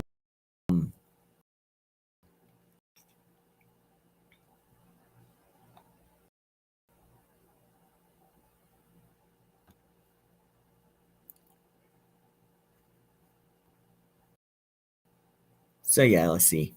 83 minus 36 is okay. That's more in the 40s, but yeah, it was not as far along as it is now. That's the important part. So yeah, like I said, the Chris Chan documentary, that was my Tiger King for 2020 and 2021, and then the motherfucking, and and I had a stream on that shortly after, and I was just like, and I've been taking in a lot more Chris Chan lore since then, just because like I don't know, I feel kind of bad admitting this, but it kind of makes me feel a little bit better about my own life in some ways because, well, no matter how bad off I am, um, I'm not as bad off as Chris Chan in a number of ways, right? Is this like, wow, like the whole universe can feel like it's falling apart around me, but at least I'm not as bad off as Chris Chan. Though to be fair, Chris Chan is boding a bit better as far as well, they've got a more stable living situation, but at the same time, this was after being in jail for almost 2 years. And yes, the charges were dropped, but as I've explained to a number of people, that and as a number of people have explained, regarding Chris's current stance of, no, I was found innocent in a court of law. Like, no, Chris, that's not what happened. Found innocent in a court of law because there was never a trial. Because was see the thing with so here's something that I wanted to clear up because there are some misconceptions going around, and there's this goddamn ridiculous, let me see if I can find it. No, stutter. God damn it, search engine, behave. I want you to behave. Behave for me. Reddit, ChrisChan, Sonichu, little theory. Bring up what I'm. There's this absolutely ridiculous Flutter theory. No. Okay, let's just open up this one and go to this tab instead, and let us adjust adjust the thing. What'll this one do? What will this layout? God damn it, Restream, behave. Why is this not behaving? Okay, let's do it this way then. I hate this. I hate how tiny my picture is inside of this.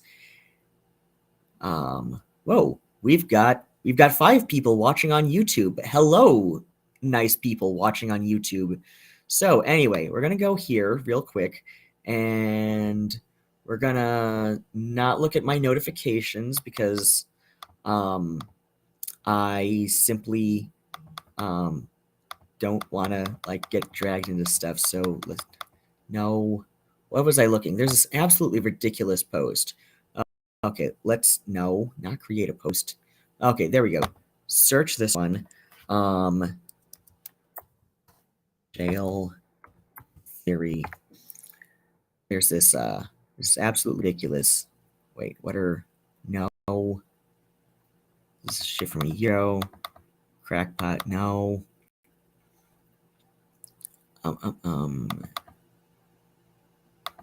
I think Chris. No. Theory post. Is this the one I'm looking for? I hope so. I don't want to keep searching through completely ridiculous shit. No. Okay. Charges dropped. There we go. Will this give me something? Will this give me the goddamn thing I'm looking for? For those wondering why, here's what. Oh god, please let this be the ridiculous one, because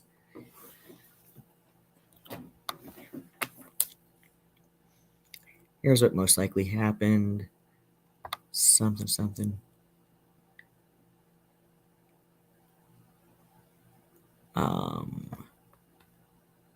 Okay, the judge, prosecutor, and defense lawyer met up before the trial. The defense lawyer shows the prosecutor, judge, and something. Prosecutor, so the prosecutor of Virginia drops the charges on the condition Chris to be institutionalized to a degree. Okay, well, see, that Chris is not institutionalized. Granted, this was 5 months ago. I will say, with the defense really ended up something. In short, no, this is not the ridiculous one. It's not the really ridiculous one that I'm looking for, because somebody was going on about how like, oh well, they didn't want to take it to trial because that would mean that the traumatized by all of the information coming out from the internet, and there's a ChrisChan, granted he's doing more than ChrisChan lately. He's at Lore Cattle. Okay, yeah. Lore Cattle Ranch, previously known as Gibby, Gibi.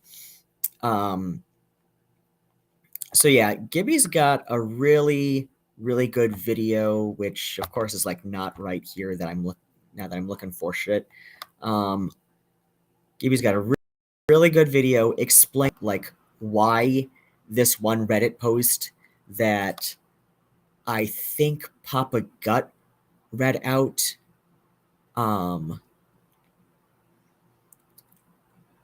Oh no, Review Tech USA spreads a harmful ChrisChan myth. Oh, here's something else that I gotta quibble with. ChrisChan is successfully conning people. No, Chris is not. People are paying into Chris's live streams for exactly what they're getting. There is no con Hello and involved welcome to Lore in Cattle staying Ranch. My name alive is Gibby, and before I get during started, I the wanted to have a very quick disclaimer.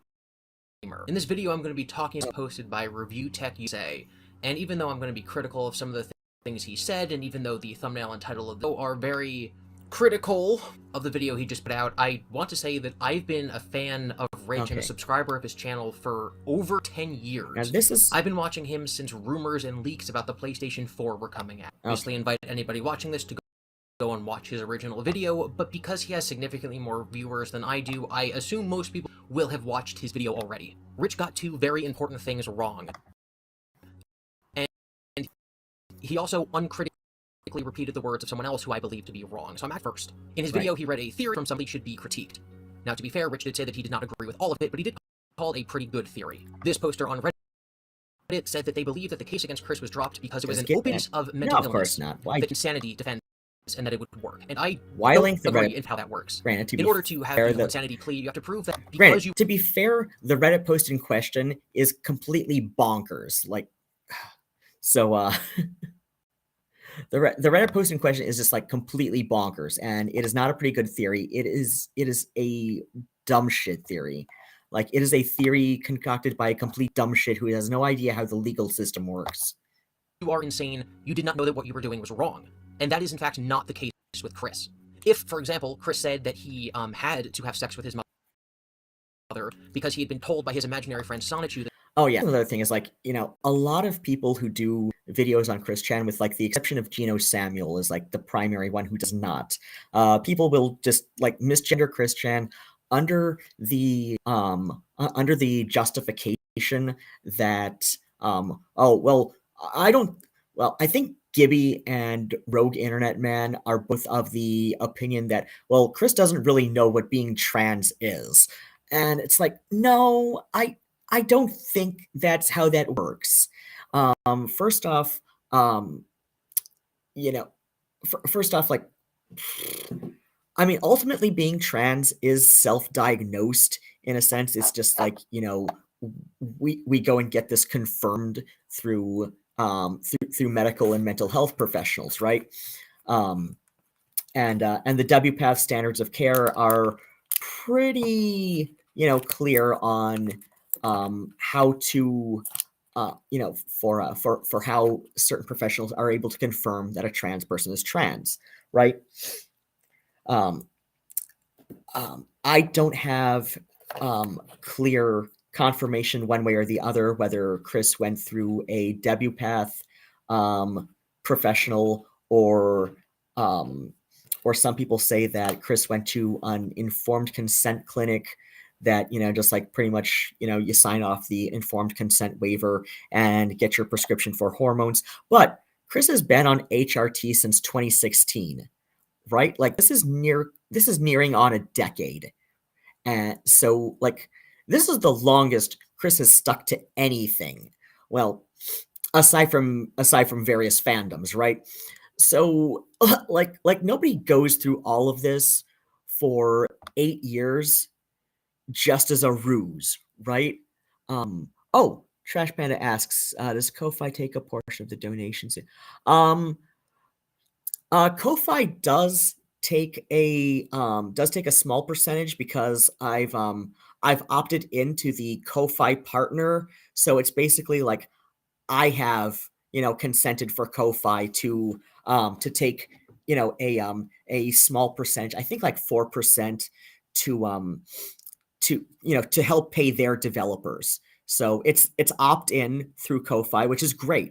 So I've opted in. So yeah, they do take a small percentage of what I get through donations, but it's because I've chosen for them to do that, to take that percentage. So that's how that works with Ko-Fi, which is one of the things that I love about Ko-Fi, is that, you know, they, by default, they don't take that. It's just like, if you opt in to be like a Ko-Fi partner or Ko-Fi gold member or something, I forget what it's called, but it's like basically like if you're a creator, you get to opt in on whether or not Ko-Fi takes, you know, a percentage to pay their developers and all that. So so I've opted in because I believe people should get paid for their work. And I and even though I don't know. I'm sure people would say that if I were smart, I wouldn't be, I'd recognize that I can't afford it. But at the same time, I'm like, I'm like, I don't know. I just want to be generous that way. And it's like, yeah, if I was bad enough off, I would opt back out. But I don't know. I I'm like a third generation union worker, right? And yeah, I haven't belonged to a labor union in some time, but as soon as I'm back on my feet, as far as living situation goes, I will. I do have the forms mostly signed out to join the Michigan Musicians Union. So Valerie says small emergency back in a few minutes. Okay, I'm just like summarizing ChrisChan stuff. So, okay, Trash Panty says right there developments. I get it. Oh, thanks so much. That's so sweet of you to offer. And thanks again, Trash Panda. I know you mentioned this in last night's stream, and I think Saturday night stream as well. But yeah, that's so sweet of you to offer. Thank you so much.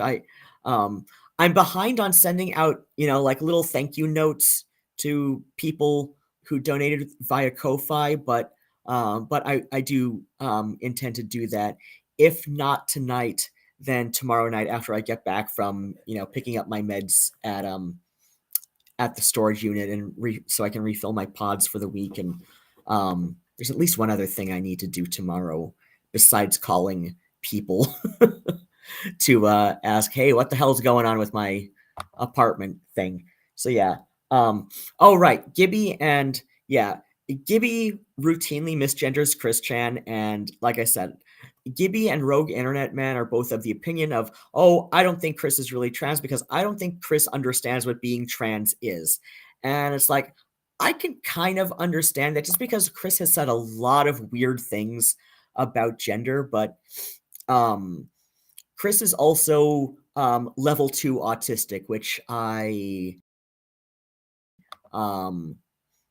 showed through please go away, which I showed through this tab. So the 3 functional levels of autism. So Chris is around level 2, which level 2 was what is what called high functioning autism in the mid 80s when Chris was diagnosed. Autism level 1 is what was known as Asperger's syndrome in the 80s and 90s when I think of Herbs and Altars says she was diagnosed with Asperger's in the late 90s, very early noughts. So yeah, level 1, like I said, this used to be known as Asperger's, so that's difficulty initiating social interactions, whereas I've never really had issues with initiating social interactions. I do it awkwardly because of my ADHD, but I'm quite gregarious left to my own devices. Let's see, organizing can hamper independence, but then again, this is also an overlap with ADHD, so that's so yeah, level 2, and granted, this is like a very truncated version of it. This thing, do we have other tables? No, but we have other things. So let's see. Level 2 requires substantial support. This is about where ChrisChan is at. So a child or adult may pace back and forth during a class or meeting or say the same thing over and over again. That's not quite what I'm looking for.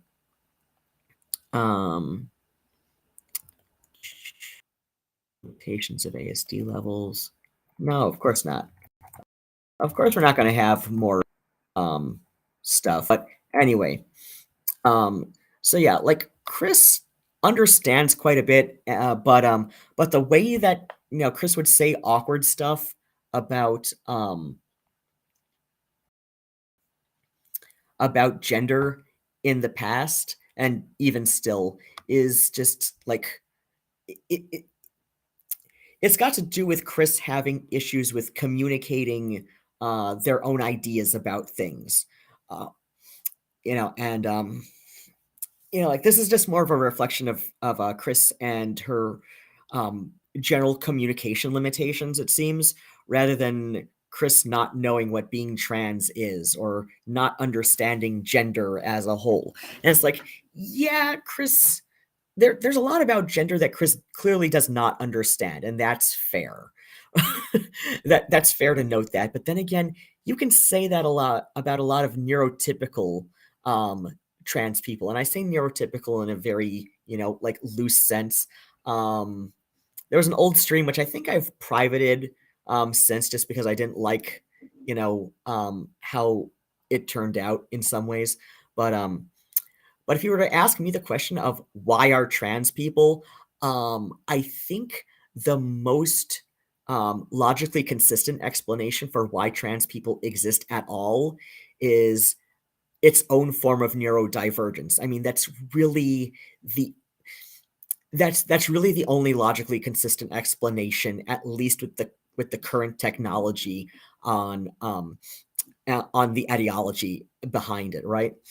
So, yeah, there are I think it was a Dr. Wang, which just, there's the cadaver studies that were done, um, that show gray and white matter distribution in, I think most of the cadavers that were studied in this, that noted this, were trans women, but there are some gray and white matter distribution that do seem to, they're like, a trans woman's gray and white matter distribution will look more like a cisgender woman's gray and white matter distribution in her brain.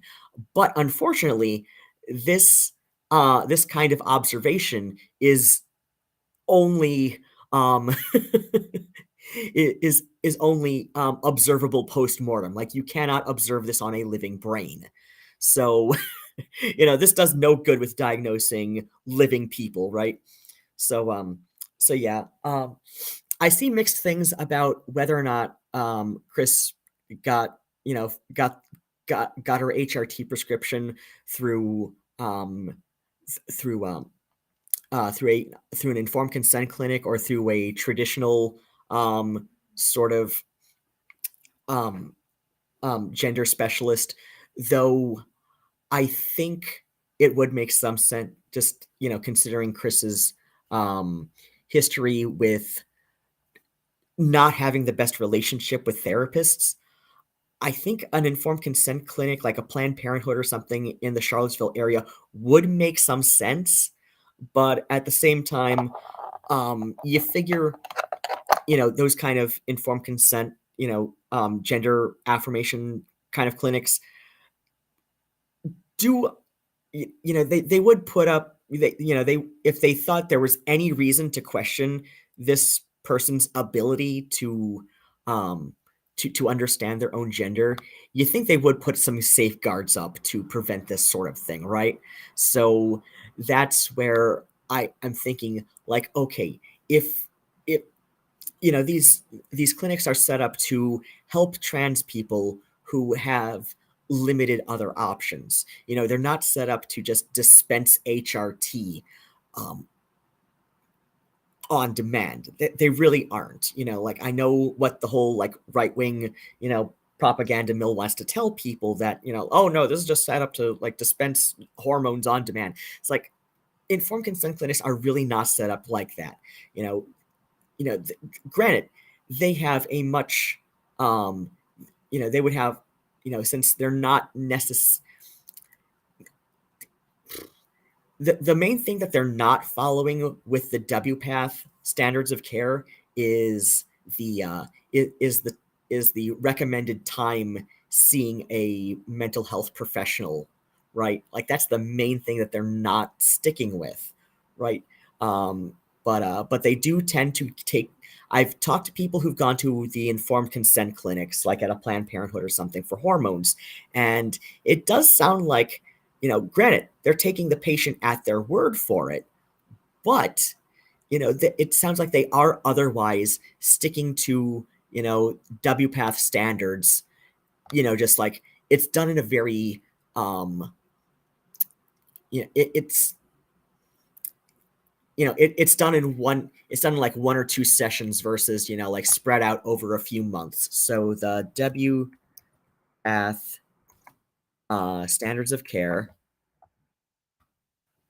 WPATH standards of care Let's let's go to this tab. Okay, new tab. Standards of care. Please load. Please load faster.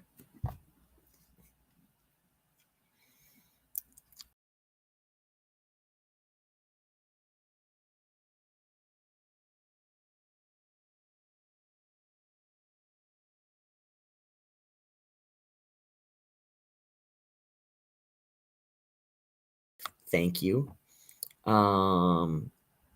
Site uses cookies fine. I'm okay with the W path knowing my browsing shit. Okay. Can I get it in Cymraeg? No, you're not going to give it to me in Welsh either? Okay. Okay, is this gonna like give me just a quick rundown? It's going to let me scroll shit, history and purpose, something, methodology on something. Really? You're gonna make me download the fucking book? That's just designed to piss me off, isn't it? Okay, anyway, the people I've talked to who've gone to the informed consent clinics for to get their prescription for HRT, it really does sound like they just like, bring it down into 1 or 2 appointments, whereas like a more standard whereas your more typical WPATH mental health professional would spread it out over a few months. So, if no red flags went up, and Chris is not the most savvy person. Like, yes, Chris has done and said things that suggest, attempts at manipulation, at least in certain very specific circumstances, right?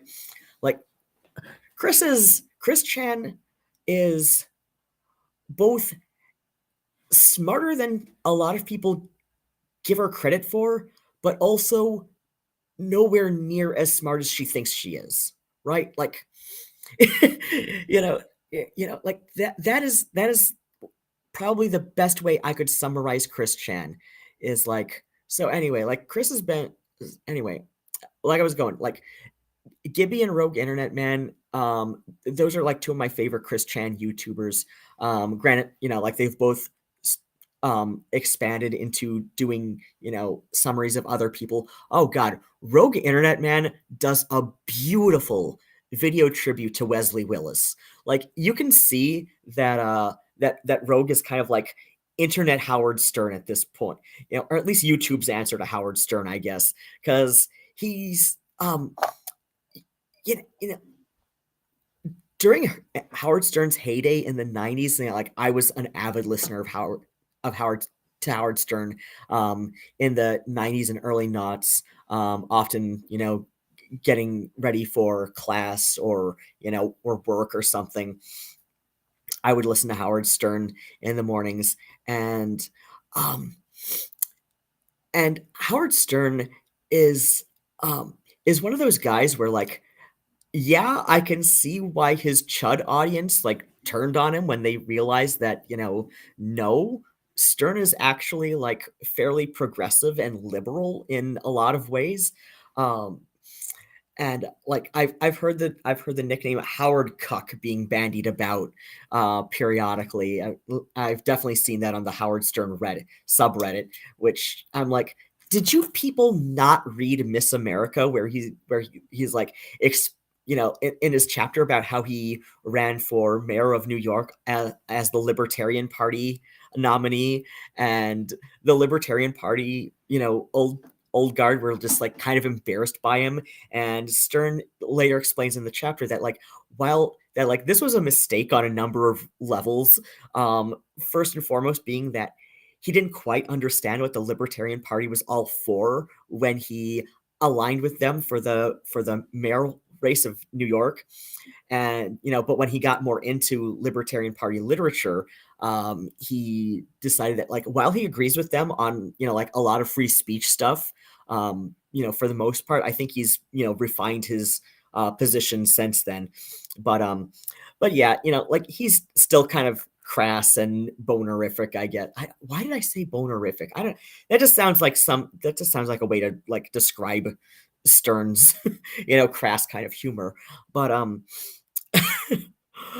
but while he does like agree with libertarian ideals about free speech, he's all for gun control. Like he's pretty much like a staunch like mainline Democrat as far as gun control goes.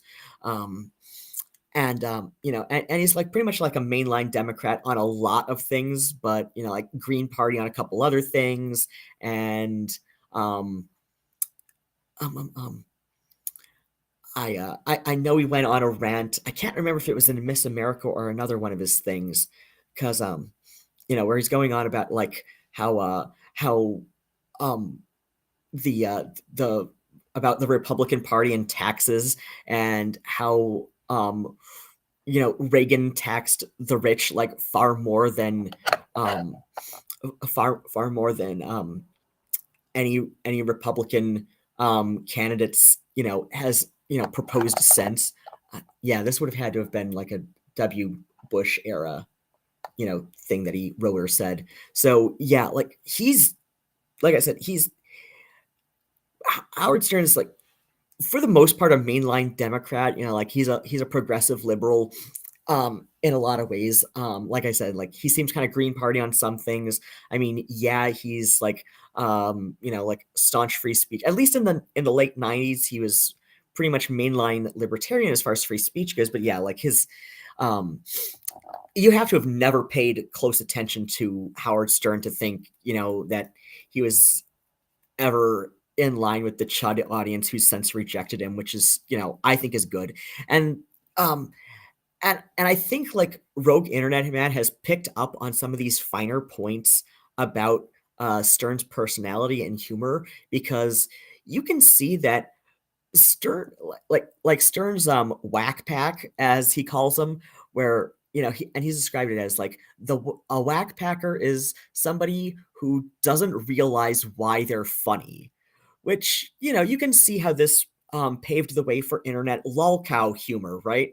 Or at least the humor of observing the the primary lolcow people.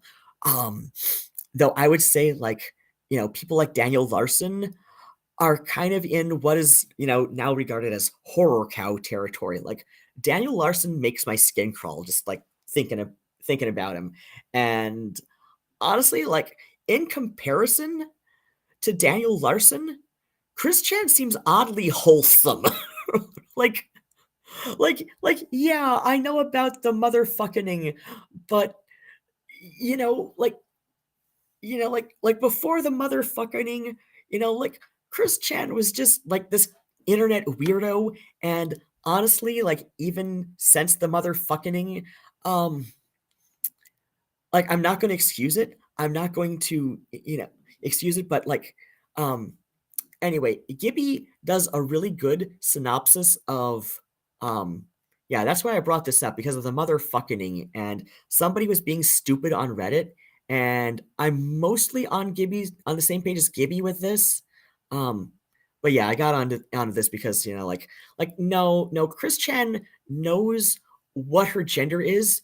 She's just not very articulate about describing their experience with their own gender to other people, right? So yeah, like contrary to what people want, like especially people on the right want to believe about informed consent, gender affirmation clinics, like at Planned Parenthood and stuff, like these are not designed to dispense HRT on demand.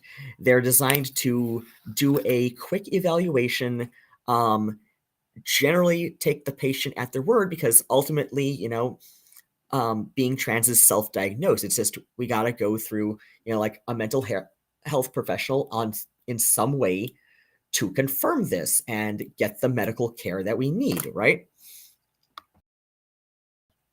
So that was the only way of, then yes, you could argue that because of his insanity, he didn't know that he was wrong. In fact, he thought it was a thing to do.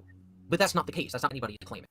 In the lead between him and Noel, he was basically bragging the things that he was doing with hiding her identity from Noel. He has a girlfriend that he is doing these things with, and at no point did he try to justify his actions by saying that he's doing it because Sonichu told him to. During the leaked audio call with Bella the Troll, he was also basically bragging about his conquest and all of about their interaction. So once again... Yeah, and this is where I gotta differ with a lot of people who are a bit more on the sympathetic side, and I do consider myself a bit more on the sympathetic side of ChrisChan because yeah, there is a clear chain of evidence, and I say chain of evidence, like not in the legal sense where you gotta like keep where like there's a paper trail, like they like on like an SVU episode, right? Like but like clear links of evidence that Chris has created in a sense that these were not things that Chris was manipulated to say. Like I said, I think Chris is in many ways quite a bit smarter than most people are willing to give her credit for, which, I mean, that's a pretty low bar. If you've got people saying that, Chris doesn't know, if you've got people like Gibby and Rogue saying Chris doesn't know what gender is and doesn't know what being trans is, but somehow is able to pull the wool over the eyes of somebody at like ostensibly a Planned Parenthood. I don't know enough to keep track of everything, and be on HRT for the last 8 years, including while in jail, right? So, no, like you're contradicting yourself. Like somehow you're saying that Chris doesn't know what being trans is, but at the same time is somehow way smart enough to pull the wool over the eyes of, in these, but then again, like that's also like betraying Gibby's bias against, like informed consent clinics for trans people is like, like clearly you've got this bias against this one avenue that some trans people take, which is like through like I said, like I'm just pulling Planned Parenthood. I don't know where Chris went in the Charlottesville area to get her first prescription. I'm just saying that like no, Gibby, Rogue, you guys are not making any sense when you're trying to argue that Chris doesn't know what being trans is. So it's like no, like you want this cake and eat it too thing. You want two things that are, you're trying to say things that like will essentially like cancel each other out in one way or another. Like either Chris doesn't know what being trans is, and if Chris doesn't know what being trans is, then clearly the informed consent clinic at like the hypothetical Planned Parenthood, where Chris went to get her first prescription for hormones, you're saying that like there are checks and balances in place to prevent somebody who is like so far gone that like who is like so, or not so far gone, but it's like so badly off that that they clearly don't know what they're talking about. Like contrary to what like I said, like contrary to what the right wing wants people to think, the informed consent clinics are just like they're taking the WPATH standards of care and is like like they're trying to like compress, like they take a history from you, at least according to everybody I've known who's gone to like an informed consent clinic route, like they just basically take a compressed history over 1 or 2 sessions, and then you sign the waiver saying that you understand what the hormones do and that you understand that some of the effects may not be reversible, because contrary to what people seem to think, you can't pick and choose what hormones do when you take HRT, right? I'm really glad that my voice changed enough that I like the way I sound when I sing. And I've always had a very good singing voice. I was in voice lessons before I was in kindergarten. But, so I've always been technically good. I just never liked the old sound of my voice before I started HRT. Like, oh my God, over 15 years ago now. Shit. No, we're talking 18 years ago now. Son of a bitch. Okay. But yeah.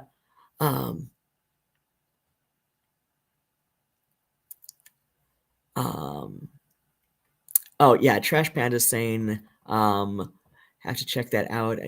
haven't followed anything with ChrisChan, just know some sort. Okay, yeah, ChrisChan is not a troll per se. ChrisChan is a victim of trolling. Now, ChrisChan has been infamous on the internet for almost 20 years.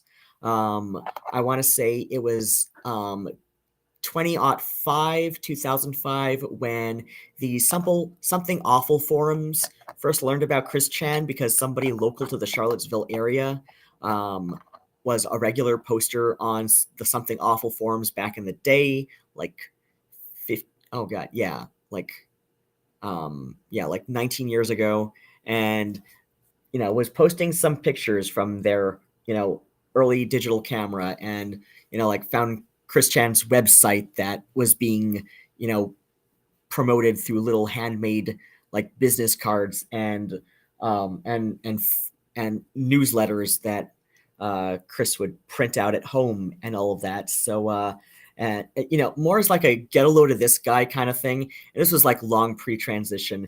And then of course, after Something Awful found out about ChrisChan, Something Awful forum goons decided to troll the living hell out of ChrisChan. If you're not too familiar, I'm trying to dispel some of the stuff that people have been saying about Chris over the last few years, but a really good, and it is a comprehensive history. Gino Samuel, you're going to want to go to, of course I brought up this one, right? That's right. This was like a few searches ago. So,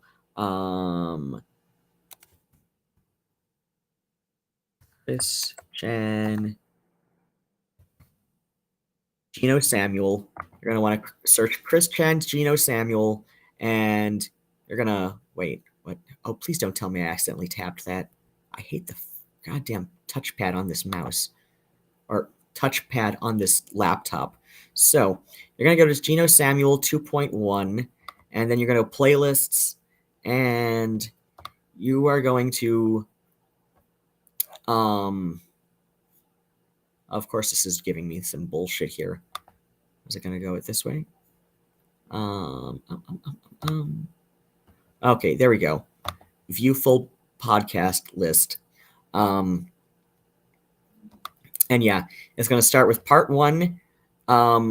Is 40 minutes recapping Chris's life before the internet. And then part 2 is like early internet years, like, and then at some point they just go like each part is like a quarter of a year at some point.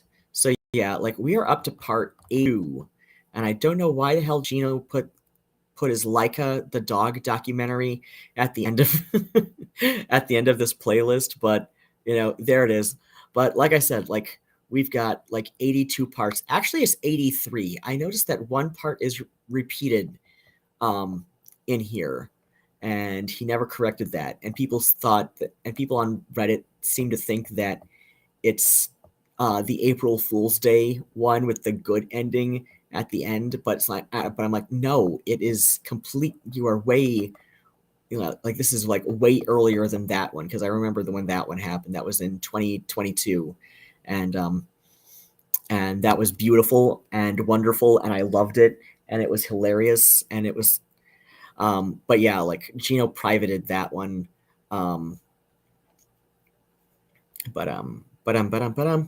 okay, yeah. So we've got Gibby here. And like I said, this is a good summary of not something an insanity plea would justify. So no, this Redditor is simply incorrect that Chris would certainly be found innocent for a mentally ill plea, and it definitely is not a open and shut case. He is just wrong. One of this Redditor's other theories is that Chris was going to be let go on the basis that he be in some sort of open and shut case of mental illness. Not agree with all of it, but he did call a critically repeated the words of someone else who I believe to be. In his video, he read a theory or a post from somebody on Reddit, and I feel like that post really should be critiqued. Now, to be fair, Rich did say that he did not agree with all of it, but he did call it a pretty good theory. This poster on Reddit said that they believe that the case against Chris was dropped because it was an open and shut case of mental illness, that he would get the insanity defense and that it would work. And I don't agree. In fact, that is just simply not how that works. In order to have the mental insanity plea, you have to prove that because you are insane, you did not know that what you were doing was wrong. And that is in fact not the case with Chris. If, for example, yeah, and that is for the most part true in just about every state. That actually no, yeah, in every state, like for an insanity or mental illness plea, of not guilty on reason of mental disease or defect, it has to be shown that you did not understand the consequences of your actions. You did not understand the moral difference between right and wrong. Chris said that he had to have sex with his mother because he had been told by his imaginary friend Sonichu that that was the only way of saving her life, then yes, you could argue that because of his insanity, he didn't know that what he was doing was wrong. In fact, he thought it was... Now, some of the jail letters that have come out about, that have come out, from Chris to people that were writing to her in jail, do try to claim that this was healing Barb's dementia, but again, it's something. It's something. And this like really comes off as like a is it post hoc? I don't know, but it's like it's like trying to justify the action after the fact. The right thing to do. But that's not the case. That's not what he's claiming. That's not what anybody is claiming. In the leaked DMs between him and Noel, he was basically bragging about the things that he was doing with Barb. Keep in mind, this is back when Chris was hiding her identity from Noel. He was merely saying he has a girlfriend that he is doing these things with, and at no point did he try to justify his actions by saying that he's doing it because Sonichu told him to. During the leaked audio call with Bella the Troll, he was also basically bragging about his conquest and all of the compliments he received from her about their interaction. So once again, not something an insanity plea would justify. So no, this Redditor is simply incorrect that Chris would certainly be found innocent for a mentally ill plea, and it definitely is not a open and shut case. He is just wrong. One of this Redditor's... Yeah, and that's the other thing is like I said, I've seen a lot of people who are on the more sympathetic side, and I do consider myself more on the sympathetic side toward ChrisChan than a lot of people are, just because I can tell, like, that Chris has gotten a raw deal from day one, like, born 1982 to parents who were in their 40s and 50s when Chris was born, which, this is retirement age, in the early 80s anyway. This is the age that a lot of people, become young grandparents for the first time, right? So yeah, and of course, Chris's parents were very ill-equipped for somebody with Chris's particular special needs. But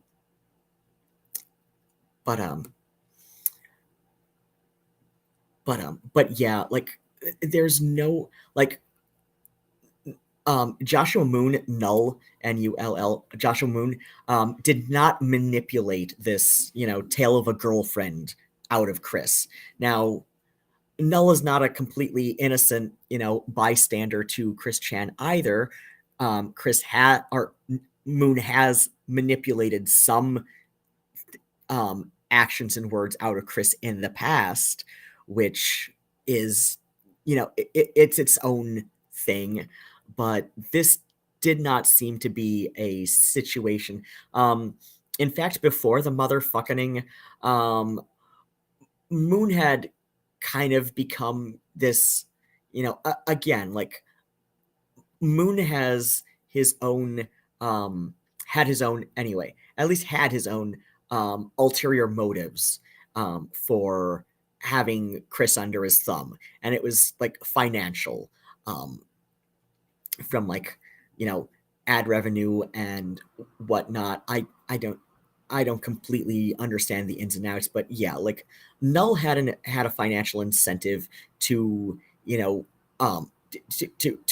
keep Chris on a tether of sorts, but at the same time, there were other times where Chris would just volunteer various information to Joshua Moon, and it just seems completely out of the blue, to just say this or that or the other thing, and And I'm sure at the time, a lot of, with most of it, Moon was just like, yeah, sure, Chris, whatever you say. Oh, all right, go, you go ahead with that, right? So yeah, it's just it's a weird situation, and the same can, that whole like summary of it's a weird situation is just like that sums up Chris's life in a nutshell, like in the most succinct, truest way.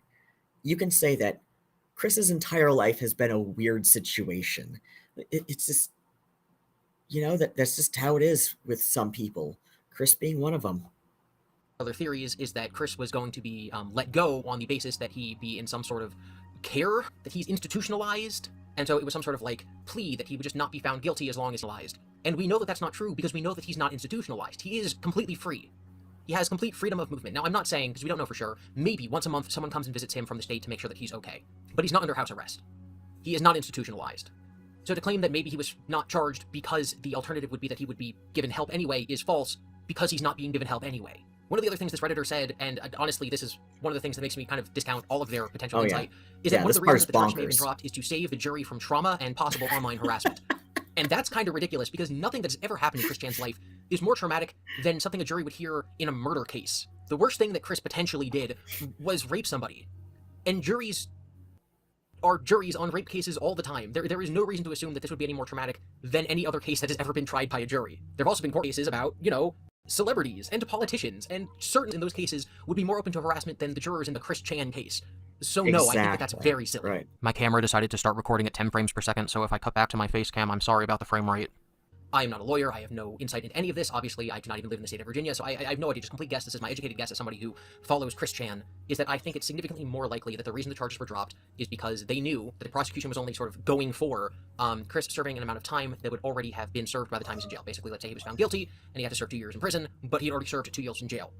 So he would get time served and then not be in prison anyway. The only thing that not charging him would change is that he wouldn't be put on a sex offender list. And I think that that might potentially be the reason that the prosecutor and the judge would not want to try him. It's very possible that they felt enough sympathy for Chris and his mental issues to not want a sex offender list when he very likely is not going to be a repeat offender. So the thing that I personally decry, which is the fact that he's not on a list, is most likely the reason that he was not tried and instead that his charges were dropped. Again, okay, so now I do want to talk about the things that Rich got specifically wrong. The first is that at the beginning of his video, he claimed that... Yeah, and that through some combination of a savvy lawyer and, of course, time served, so, like a sympathetic DA or ADA, and a sympathetic judge that had been assigned the case, through some combination of these three, and of course, like we know from the from the jail letters that Chris spent about a month, I think 3 weeks, but about a month, 3 to 4 weeks in a mental hospital being evaluated by the request of Chris's lawyer, who willingly took the case pro bono. Like Heilberg is the lawyer's name, and Heilberg is fairly well respected in that part of Virginia. So let's see, WPATH standards of care, CWCKI. No, that's this just like brought up the whole WPATH thing in the middle of it. Okay.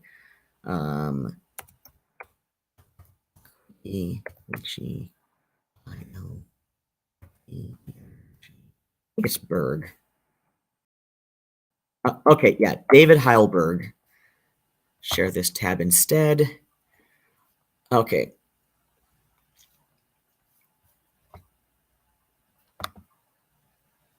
Okay. So yeah, David Heilberg. Now now there is some history on the quickie. That's CWC. So Christine Weston Chandler, KI. Like play on the term wiki. Now there is some history. Okay, so the whole name of the forum Kiwi Farms is an intentional mispronunciation of Quickie Forum, right? There used to be the quick wiki, you know, so Chris's initials, CWC, the Quickie forum. There used to be a Quickie forum that revolved around ChrisChan, and Joshua Moon ended the Quickie forum on claims that it had become incredibly toxic, and just wanted to start anew and call it Kiwi Farms. And Kiwi Farms has arguably become so much worse than the Quickie form than the old Quickie form ever was. But I don't think the two projects are associated with each other anymore. I don't think the two. I don't think that the person who hosts the Quickie is actually like. Is there a? Let me go to help. Will this give me like actual help? No, this is about the. Oh dear. Oh, we've got all sorts of languages this is translated to, isn't it? God damn, this collaborations, advanced editing, wiki administrations. Wait, no, this is media wikis. This is just oh, never mind. This is media wiki stuff. That's why this isn't helping me with stuff. What leaks here? Random changes. No.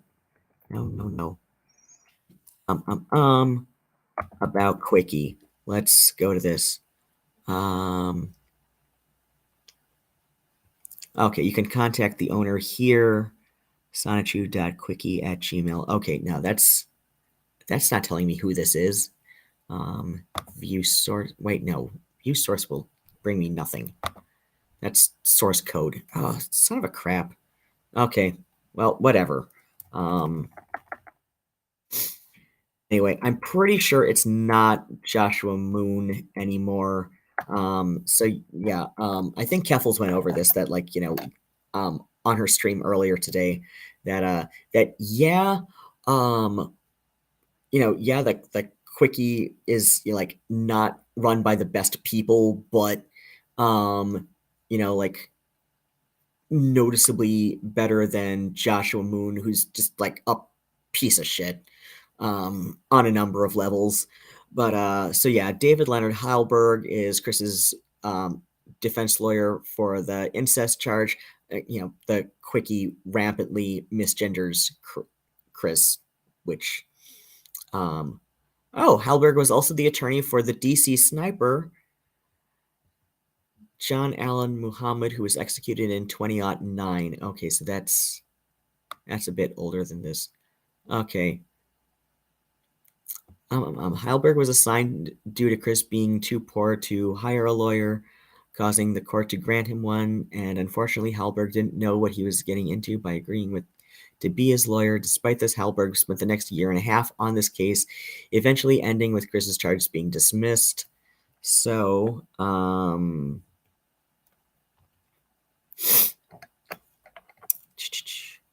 judge from Greene County's General District Court. Oh, wait. Kenneth Sneathern assigned Heilberg. Okay, to represent Chris. Okay, so I guess he is. Okay, I thought for some reason he was a private practice going pro bono, but he is fairly well respected by in the Charlottesville area. So yeah, like it's through some. So yeah, like Heilberg. Oh wait, no, he does have private practice as well. Note that he specializes in sex offense allegations. So yeah, like Heilberg sent wait, where does this go to? Really, we're not going to mention anything on this page about wait. After which Heilberg told him not to speak until spoken to. Heilberg told the court to be okay.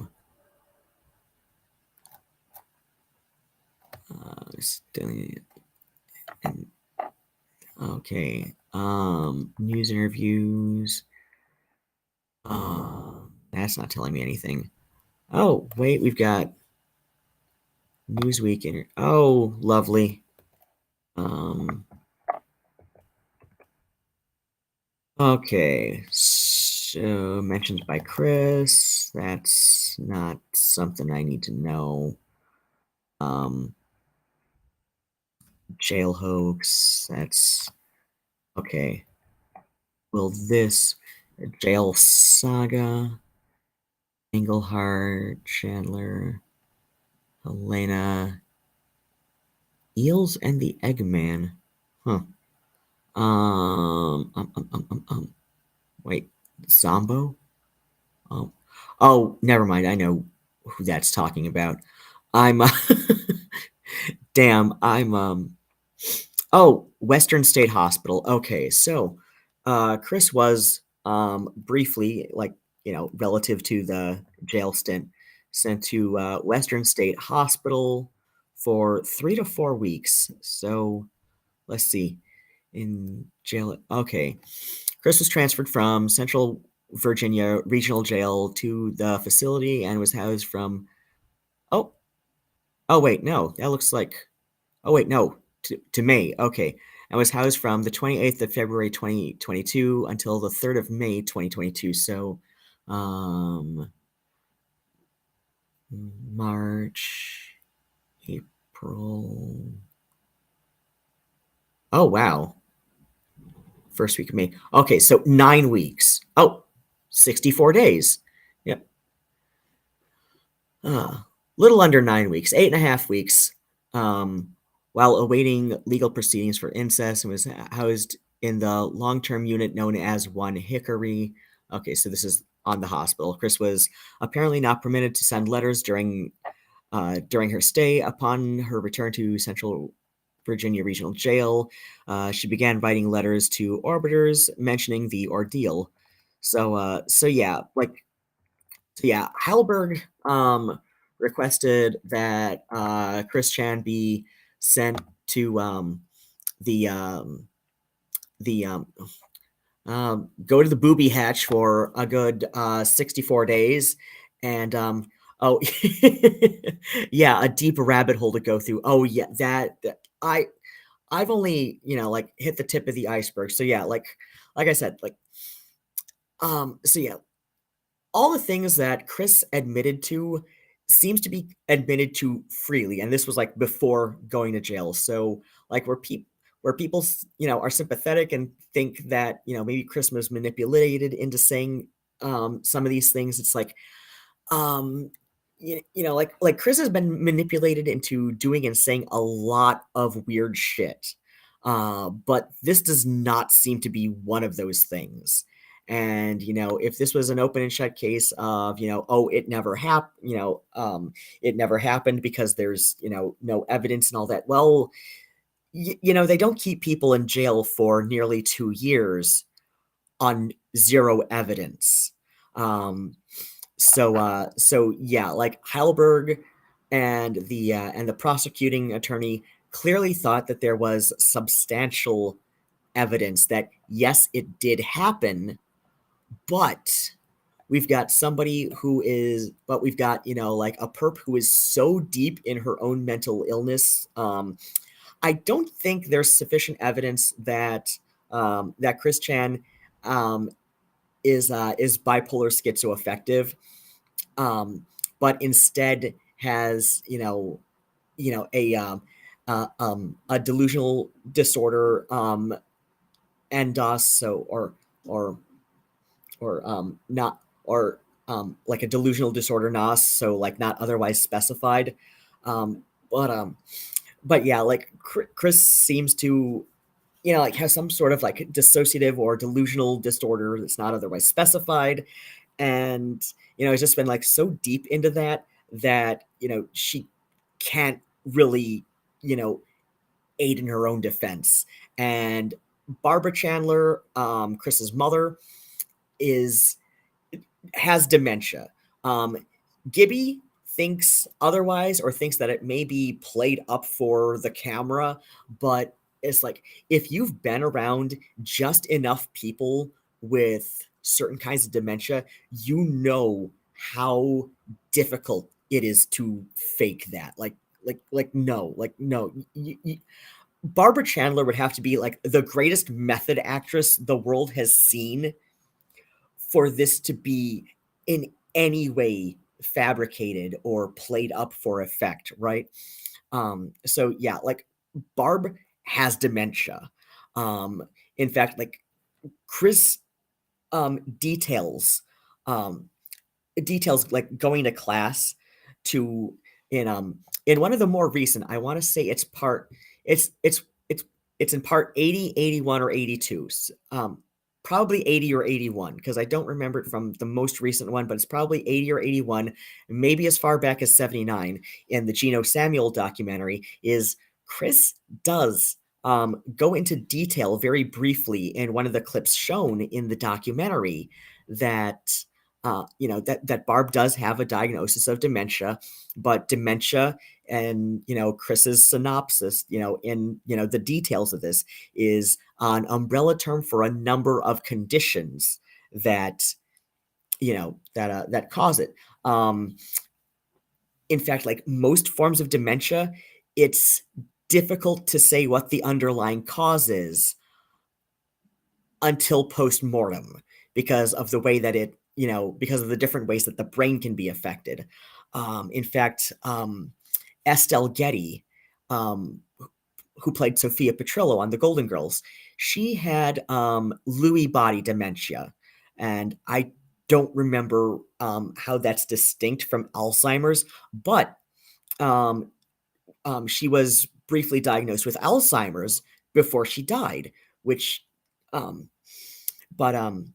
but then like one of her doctors was thinking, well, maybe it's some other thing that causes dementia, but Alzheimer's seems to fit right now. But then like post-mortem, like her surviving family said it was Lewy body dementia.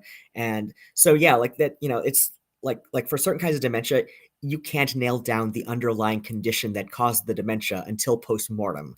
So and that's assuming like that Barb's surviving family is aside from Chris, are going to like release the the condition in her obit or something like that, right? So so yeah, like we may never know exactly what caused Barb's dementia, but she definitely has dementia. Like there's just too much going on in the video clips with her that you see. And and Geno Samuel has been really good with with remaining on the sympathetic side of neutral, right? Like you can tell that Geno's intentions with the documentary began completely benign, that this was just like a passion project to um like share the ChrisChan lore in as neutral a manner that leaned sympathetic, right? So like I said, Geno Samuel's on the sympathetic side of neutral, but at the same time it's like there's only like nobody has yet, like people who are way deeper into the ChrisChan lore and various winding warrens within the rabbit hole than I could ever be. Like people who have literally dedicated most of the last 20 years that ChrisChan has been documented on the internet than I ever have. And I have been aware of ChrisChan since just before Something Awful was, even though like it was just like kind of a passing familiarity that began with like a chance meeting in Charlottesville, Virginia on the downtown mall at a restaurant that, like an old friend used to waitress at and all that. So yeah, like people who are way more into the ChrisChan lore than I have ever been, than I ever intend to be, um, they have not yet pointed out any instance where, Geno left out something important that may have, that may have cast some doubt onto Barb Chandler's dementia. But, and so like I said, like if none of these crazy people who keep way more tabs on ChrisChan than I ever have that I would ever want to. If they're not pointing out any, kind of discrepancies or lacking in Gino's documentation of, of Chris's life, and including the parts of it that intersected with her mother, who is now, we don't know. We don't know what's going on with Barb right now, and that's fine. That's fine. I mean, yeah, just out of morbid curiosity, I do kind of wonder from time to time whether family took her in or family sent her to a nursing home or something, or if she is, as was as seemed confirmed, like like back in September or maybe early October, somebody drove by the old Chandler house in Ruckersville, Virginia, and caught a picture of Barb Chandler, like at the front door. Like, it looks like a picture taken from their car. So, but yeah, it did seem that Barb was back at the house back in September, or wait, or am I thinking of September of last year? Or not last year, like 2022. I don't know now. I don't know now. But it seems like, um sometime in 2022, Barb was back at the Chandler house, but may not be, like, hasn't been seen in some time, whether that's from lack of people going out that way, or just like um or lack of evidence when people have gone out that way. It doesn't matter to me, but Barb probably isn't at the house anymore, since she hasn't been cited there in some time. But yeah, she definitely has dementia. Like, it is damn near impossible to fake this. Like, actors, actresses on movies and TV shows, like, cannot convincingly act this when you've already seen somebody, like, when you've already seen somebody's brain basically turn to cottage cheese from dementia, right? Um, and yeah, like, periods of lucidity that can last from a few hours to even a few days is not uncommon with many kinds of dementia. So yeah, like, I don't doubt that there are times when Barbara, Chandler is on camera or just off camera and only picking up audio, where she seems very lucid and very, into whatever the hell she's talking about, and seems very with it. Sure, yeah, that's possible. That's possible. Because yeah, depending on what is causing the dementia, this is not uncommon. People can be very lucid for hours or days at a time, with certain kinds of dementia, especially in the earlier years of the condition. But so yeah, like, yeah, like, I understand that Gibby wants to stick to what facts have been confirmed. Um, but yeah, like, for all practical purposes, Barbara Chandler's dementia is confirmed, and it's confirmed in one of the parts, um, either 79, 80, or 81. Least likely is 82, just because I remember it was earlier than that. Like, I remember, um, but yeah, like, and one of the more recent episodes of the Geno Samuel documentary, like, Chris went on in some detail in an old clip from 2016, 2017, about Barb having dementia and having had to go to a class to learn how to care for, a family member with dementia. So yeah, if the Chandler family doctor thought Barb had dementia and recommended Chris go to these classes, then I don't know why the hell else Chris would go to such a class, right? Uh, but yeah, like I said, like, Chris is also in one of those weird areas where, like, she's definitely smarter than a lot of her critics seem to think, but also nowhere near as smart as she seems to think. And she's also smarter and, a little bit more savvy than a lot of her sympathizers seem to think.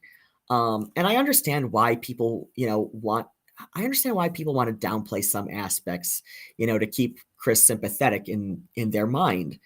that it's easier to do that when you believe that she's a person who has like the mental faculties of like a 9 or 10-year-old, which I believe Poppy from Xena and Poppy, formerly known as Trans Girl Therapist, once said.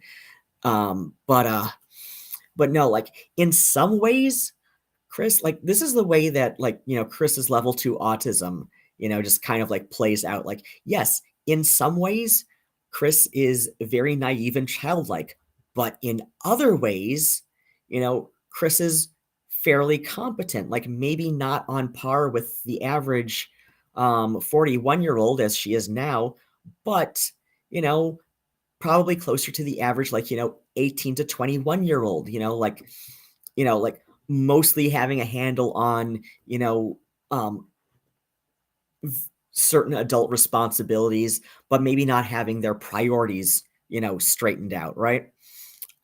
So yeah, like, you know, it's a lot more complex than even like, Chris's, oh, I dropped a yarn needle. Oh, there it is. Good thing it was a yarn needle and not like an embroidery needle. Oh my god. I'm so glad yarn needles are so fucking big. But yeah, like I understand that like why some people like Poppy and Xena want to um like like kind of infantilize Chris in the way that they have in, just like they've never dedicated a whole video to talking ChrisChan and stuff like I am right now. But yeah, like I said, like in some ways, yes, Chris is very naive and childlike, easily comparable in some ways, like as far as like emotional regulation goes, as far as, like, um, as far as like, manipulation tactics that, Chris has observably tried, to use herself towards other people, like, yeah, in some ways, Chris is functioning closer to the average, like 9 or 10-year-old. But then in other ways, Chris is functioning closer to the average, 16 to 18-year-old. And then in other ways, Chris is functioning closer to, the average, like, 21 to 25-year-old. Like, so yeah, like people are always trying to underestimate Chris, which, like whether they are, highly critical like Gibby or Rogue and saying that, like, oh, Chris doesn't understand what transgender is. Like, no, Chris understands what being trans is, or Chris wouldn't have gone through this for the last, 8 years on HRT. That seems like a lot of dedication for something you don't know anything about, allegedly.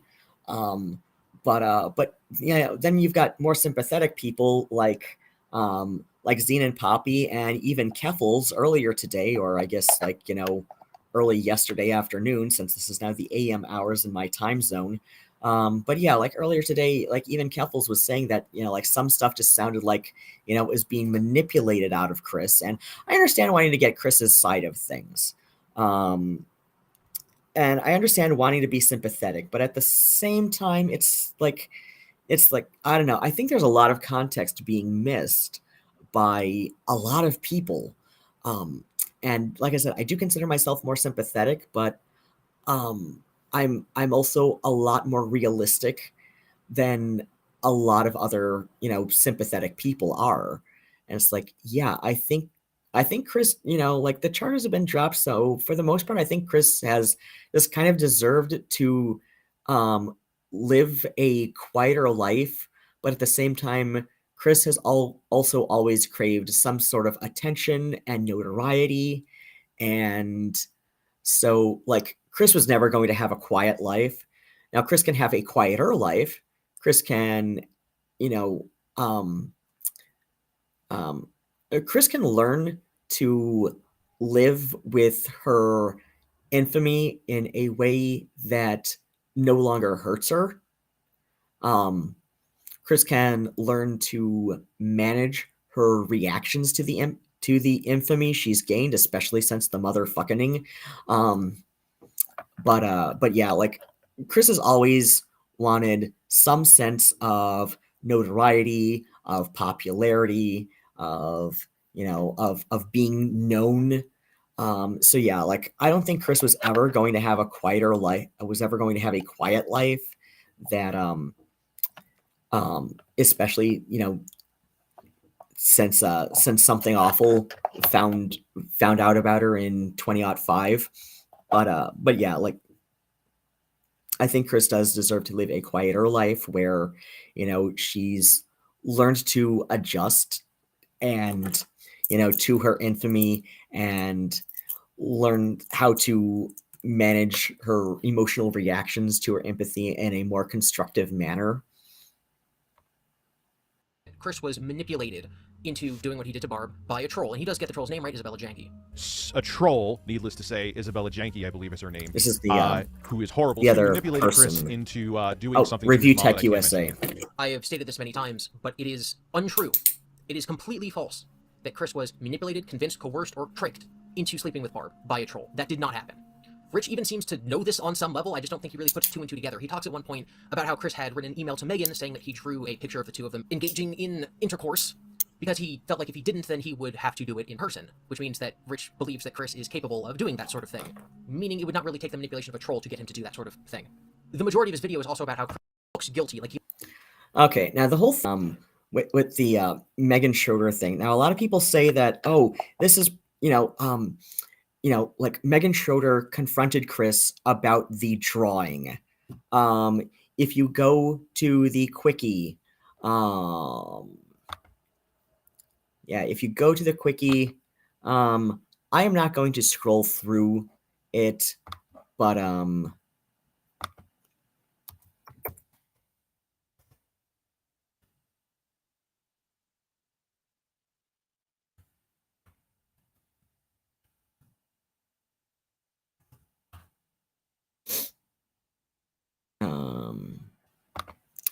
I might have spelled her name wrong. I did spell her name wrong. Okay, so I'm not going to go to the drawing in question. That is very much not PG-13. And so yeah, like Chris did a very infamous drawing of Megan Schroeder, and Megan Schroeder was probably like the first real friend Chris had, and I say this like realizing how sad that sounds, because like they met when Chris was like 20. Summer of 2004. Okay, so dang, same summer I ran into Chris for the first time. Okay. So so yeah, they met in summer 2004 at the Game Place in Charlottesville. And so yeah, like Chris would have been 23 at the time, and Megan was born in 86. So okay, she would have been, oh dang, we almost share a birthday. She's born a day after me. Totally different year though. I'm quite a bit older than 37. But yeah, so yeah, Megan, so yeah, she would have been about 18. So yeah, like, and so Chris had high school gal pals who she later found out through her father, or was it through her mother, that that basically Chris's father paid at least a couple of Chris's high school friends, who are all girls. This group of of high school girls. Bob Chandler, that would be Chris's father, paid some of Chris's friends to basically keep an eye out for Chris, and keep the keep the bullying to a minimum. And Chris had an earlier friend when she was about 5, back when she was still he. And like I said, Chris has gone on the record saying that she's okay with referring to pre-transition years with a he. But yeah, Chris was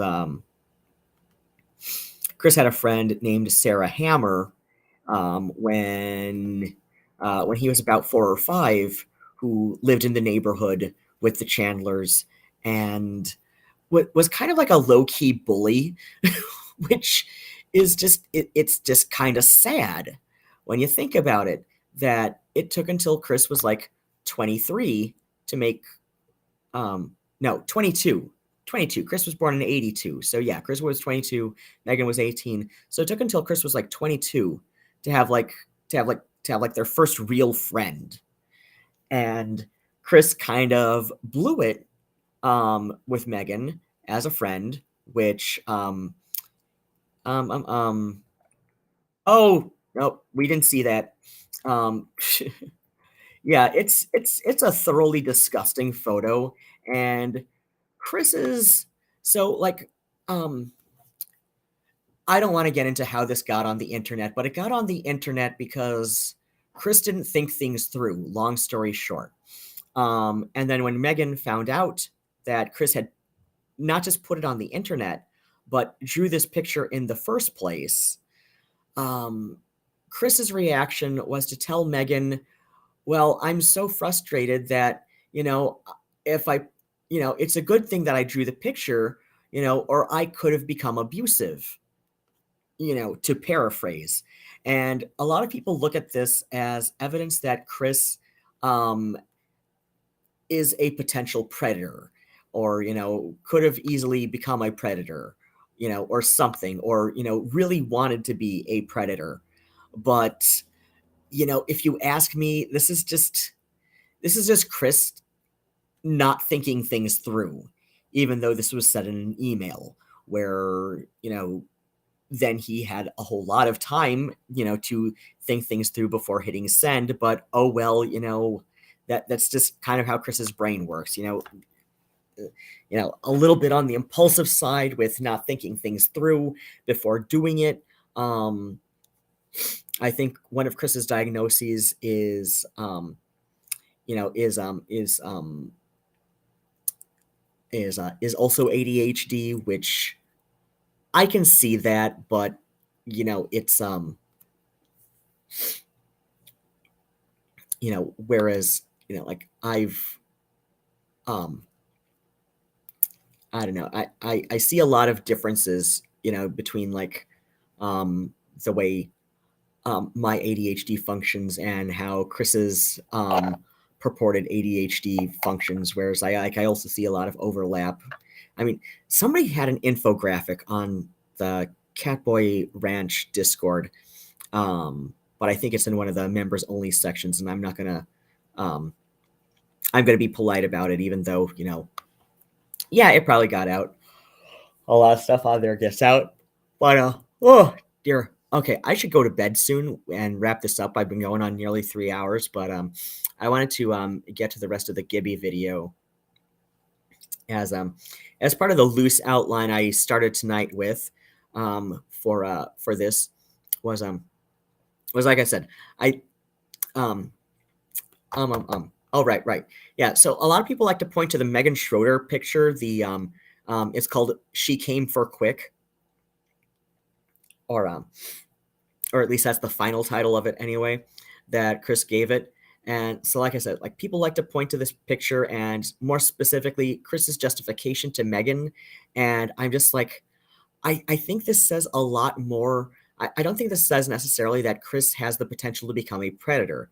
I think this says that Chris, especially at the age of like 22, 23 years old, whenever the picture was drawn, that Chris definitely at the time did not, and still to this day does not think things through very well, and just has a whole lot of social ineloquence.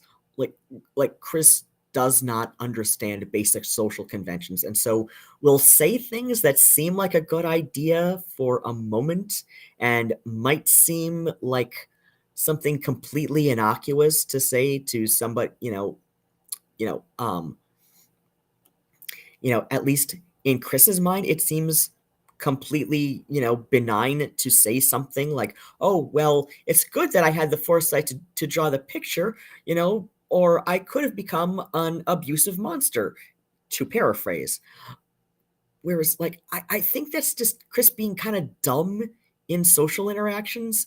Like this sounds like like a 5-year old, like, and keep in mind, like, Chris was like 22, 23 when the drawing happened. And so you could say, like, Chris's functionality in social situations was like a lot more dull than it is now. But yeah, like, again, like, Chris's comparative functionality to various developmental averages is kind of all over the place. Like, in some ways, Chris seems like an especially savvy 9 or 10-year-old nowadays, but in other ways, like, you know like a barely competent 18 through 21-year-old, right? So I think at like 22, 23 years old when the drawing was made, this wasn't Chris shedding light on the allegations of being a predator in the making, but was Chris more like using like the average 7 or 8-year-old level rationalization, you know but without thinking it through and thinking about how it sounds to other people. Because empathy is a sense, it's an emotional sense that's developed in us as we grow older, right? um my stepmother was a social worker, and um one of her master's thesis papers was about the development of empathy in children in households with pets and animals, especially when those children take a hands-on role to participating in the care of the pets. Um, like mostly cats, dogs, and rabbits. I think was included um, in some of the work she was looking at. So like, and yeah, the Chandlers had a dog from about the time Chris was 5. um and I think, oh wait, no, maybe the age of 8, because I remember um Patty the dog died when Chris was about 20 or 21. um so and I know she was like 12 or 13 years old, off the top of my head anyway. So yeah, but at the same time, it's like, Chris has also got some developmental delays, related to the neurodivergence of autism. So yeah, um, kids who always grow up with cats and dogs and or rabbits, like in the house, and they participate in the in the care of the household pet, they are going to develop a sense of empathy, an average of 2 years earlier than than kids who do not grow up with pets in the house. um and yeah, like, adjusting for all of Chris's developmental delays, like, yeah, at Chris was 22 and 23 when she was friends with Megan, but Chris's developmental delays related to the autism, and compounded by the fact that parents were not very hands-on as parents, being like in their 40s and 50s when Chris was born. um, Developmental delays in terms of empathy, without by way of like not having a household pet from the earliest years, to have Chris interact with a household pet, right? So like, from birth, like, they didn't have a pet in the house until Chris was like 8 years old. um so yeah, like, we've got some developmental delays, especially in terms of empathy, that um so, like, the way certain things sound are not going to make sense to Chris, like, in the way that it would to you or I, right? Like, so, or even somebody like Jordan Owen, who's, probably like I said, in old school terms, would be an Asperger's diagnosis, but now is considered like level 1 autistic, according to the page I found earlier, health.com/what are the 3 levels of autism, right? So yeah, like people like Gibby like to point to the she came for quick drawing, and it's like no, this is not proof of Chris being a predator in the making, or like the in dormancy or whatever. This is proof at most of Chris just being socially dim. Even at 22, like Chris does not function like when at the time that drawing was done and put out on the internet, because for some dumb reason Chris thought it was a good idea at the time, even though anybody in their right mind, even in ye olden days of 2004 internet, would have understood that this is not a good idea to put on the internet, right? So but Chris is being Chris, and it's the way it is. So of course, like, Chris is going to come up with this dumbass response to Megan, when she says very justifiably that, like, no, I'm not upset with what's going on with the drawing. I'm upset that the drawing exists. And for Chris to respond with, oh, but I could have become an abusive monster if I didn't make the drawing. It's like, no, this sounds like the average 7-year-old's justification for why they did something stupid, right? Like, this sounds on par with the average 7-year-old's justification of not thinking things through and then doing something stupid and then getting caught doing something stupid, right? Yeah, like in some ways Chris is very, Chris is, a functional adult, but in other ways, especially socially, Chris is not on par with the average adult. Chris is on par with, in terms of like emotional and social development, on par with the average teenager at best, but probably like a 9 or a 10-year-old in other ways. It's just like,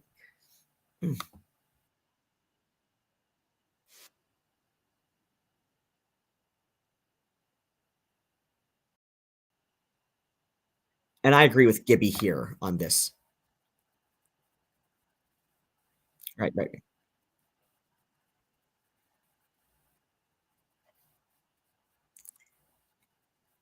Yeah.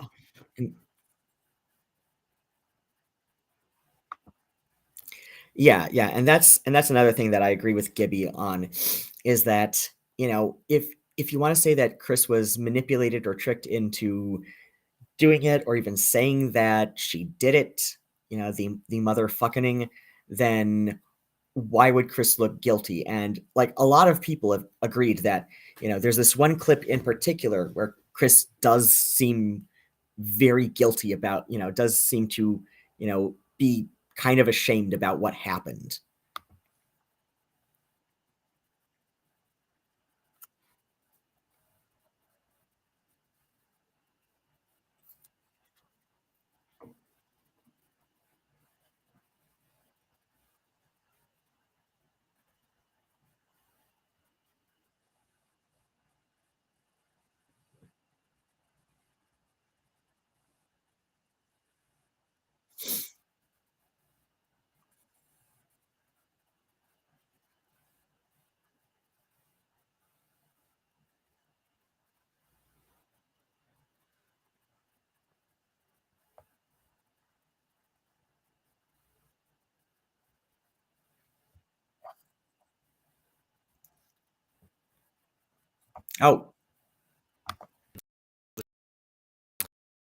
Oh he crap! Did it all on his own, and I think that blaming it on a troll manipulation takes away a chunk of that. that he wouldn't be put on a sex offender list. And I think that might potentially be the reason that the prosecutor repeat offender. So the thing that's specifically wrong. The first is that at the beginning of his video, he hid into doing what he did to buy a troll, and he does get the troll's name right, Isabelle Janke. A troll, needless to say, Trash Isabella Bandit Janke, says, I yeah, believe that is her name, this is how it sounds to me. who is horrible, Oh yeah, who manipulated the Chris whole into thing with doing the something to his mom with that the I can't mention Megan, here. I have you know, stated this many times, justification but of the untrue. Megan drawing It is completely false that Chris yeah, was manipulated, convinced. this is like Chris, like I said, like being socially awkward and in some ways like on par to like, a child's, justification after the fact for having done or said something stupid, right? Oh yeah, Chris definitely needs some kind of professional supervision, but unfortunately, like the way that Reagan gutted the mental health system in the mid 80s and um I mean, and I'm not saying that there wasn't a need for some kind of reform with the mental health care system in this, you know, because like shit, up through the 50s, people were being lobotomized, often without their consent, just because like family members didn't know what else to do with them. That's basically like what happened to Rosemary Kennedy, and that was shameful. That was absolutely shameful of Joe to do that to his own daughter for, oh God. Rosemary Kennedy had like a terrible birth. Like she probably had some form of cerebral palsy, given the specific conditions of her birth. Like the midwife, not even the midwife, but the OBGYN nurse, was basically forcing Rosemary's head back up the birth canal during birth, which cut off oxygen for moments of time periodically throughout the birth, waiting for the doctor to get there. And this was going on for like 2 hours, right? So this almost certainly resulted in some form of cerebral palsy. It's also believed like I've seen people speculate on what exactly may have been up with Rosemary Kennedy. The at least like before her lobotomy at the age of 23, I believe. Yeah, she was fairly young, but yeah, it sounds like Rosemary Kennedy, like I said, first off, seemed to almost certainly have some form of cerebral palsy, due to the bizarre ways her physical birth was being complicated by the medical professionals waiting for the doctor, right? It's like, no, baby's gonna come when it's gonna come. Like, get the midwife rather than let this nurse damage the baby, right? like like this is no longer a viable fetus. This is now a baby that's wanting to come out, that is coming out, that the nurse is pushing back up. It's just, it was a terrible thing. But yeah, like almost certainly cerebral palsy. And I've seen enough enough accounts from before her lobotomy to suggest epilepsy that resulted in seizures, though this could also be related to cerebral palsy, depending on the specific like form of cerebral palsy. Probably bipolar disorder or ADHD. And but yeah, like I said, a fairly mild form of cerebral palsy, all things considered. Like she could walk and speak. Like she was a bit delayed in walking and speaking, but she did hit those milestones like eventually. Just like not at the developmentally expected rate. So but yeah. Yeah, she almost certainly had like a fairly mild form of cerebral palsy, like I said, all things considered, because pre-lobotomy she could walk and speak completely competently. Possibly a form of epilepsy, and almost certainly a form of bipolar disorder with or without ADHD comorbidity, because just like the way that her behavioral issues were described, it does sound a lot like bipolar disorder, with some ADHD overlap, possibly just like inattentive type overlap. But yeah, like she was lobotomized for being like bipolar um, and with cerebral palsy, and the Kennedys didn't know what to do. So but how did I get going on this? I don't know, but yeah, ChrisChan. Oh, right, because I was going on about the way that the mental health system was gutted by Reagan in the 80s. So, yeah, like ChrisChan. Uh, so yeah, like since the 80s, long-term mental hospitals need to be like they're getting like very little, like the few that still survive get relatively little funding. At least the public ones get very little funding compared to what they used to. The private hospitals, like, I mean, yeah, they probably would take ChrisChan, but ChrisChan doesn't have, is not under a conservatorship. And there's no way in hell Chris is going to voluntarily sign into one of those facilities, even if she could afford it. And the publicly funded facilities, like I said, those have been so gutted since Reagan that, I mean, oh, right. That's why I brought up Kennedy, because, yeah, there was definite need for reform, which Carter, you know, put into action. And then Reagan took into office, and that was one of the first things to go on the chopping block was the mental health care reform that Carter was doing. And like Reagan then went one step beyond and just like gutted the mental health care system. So now it's like you have to be so far gone that that you are, that you do fall within the the Justice Code strict definitions for, like criminally insane, right? Like you have to like not understand right from, you have to have a failing of the moral distinctions of right and wrong. You have to, be like completely unaware of the ramifications of what you do, right? You have to be like, so far gone as far as like mental illness goes that, they have no choice but to take you in, because prison's not going to help you, and letting you stay on the streets is, it is gonna, um, be a harm to yourself and those around you.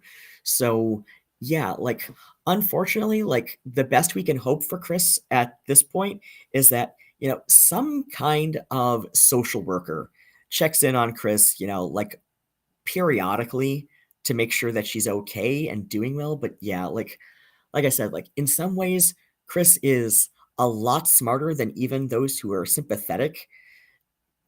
At least most of those who are sympathetic seem willing to, believe. And like I said, if you're sympathetic, I can kind of understand why, you're kind of underplaying Chris's intelligence and capacity, because, it helps to remain sympathetic if you believe that Chris is so hapless as to be, like in all ways comparable to the average like 9 or 10-year-old, which it's like, no, Chris is shown to be, smarter than, the average 9 or 10-year-old on a lot of things. It's just, in some things, Chris is easily comparable to, like a 15 through 19-year-old, in some ways comparable to the average early 20 something, in terms of having shit mostly together, but maybe doesn't have the priorities straight. It's like I said, it's kind of it's a lot more complex than a lot of people seem willing to seem willing to accept, which just really undercuts so much of this. But yeah, I wanted to get through the rest of this Gibby video before I feed the cats their dinner and go to bed, because like I said, Gibby gets to a lot of really good points in here. Coerced or tricked into sleeping with Barb by a troll. That did not happen.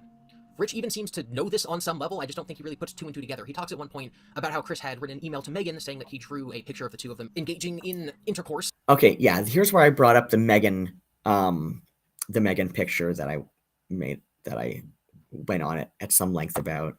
Skip ahead a little bit. Was wrong. If he was manipulated or tricked into it, he would have a reason to self-believe that what he had done wasn't wrong. The reason that I talk about this so much is because I think it takes a lot of blame off of Chris to claim that he was tricked into doing it or that it was a troll. He was not. Okay, and yeah, so there's where I said that, like, because I realized that part of this wasn't on for a while.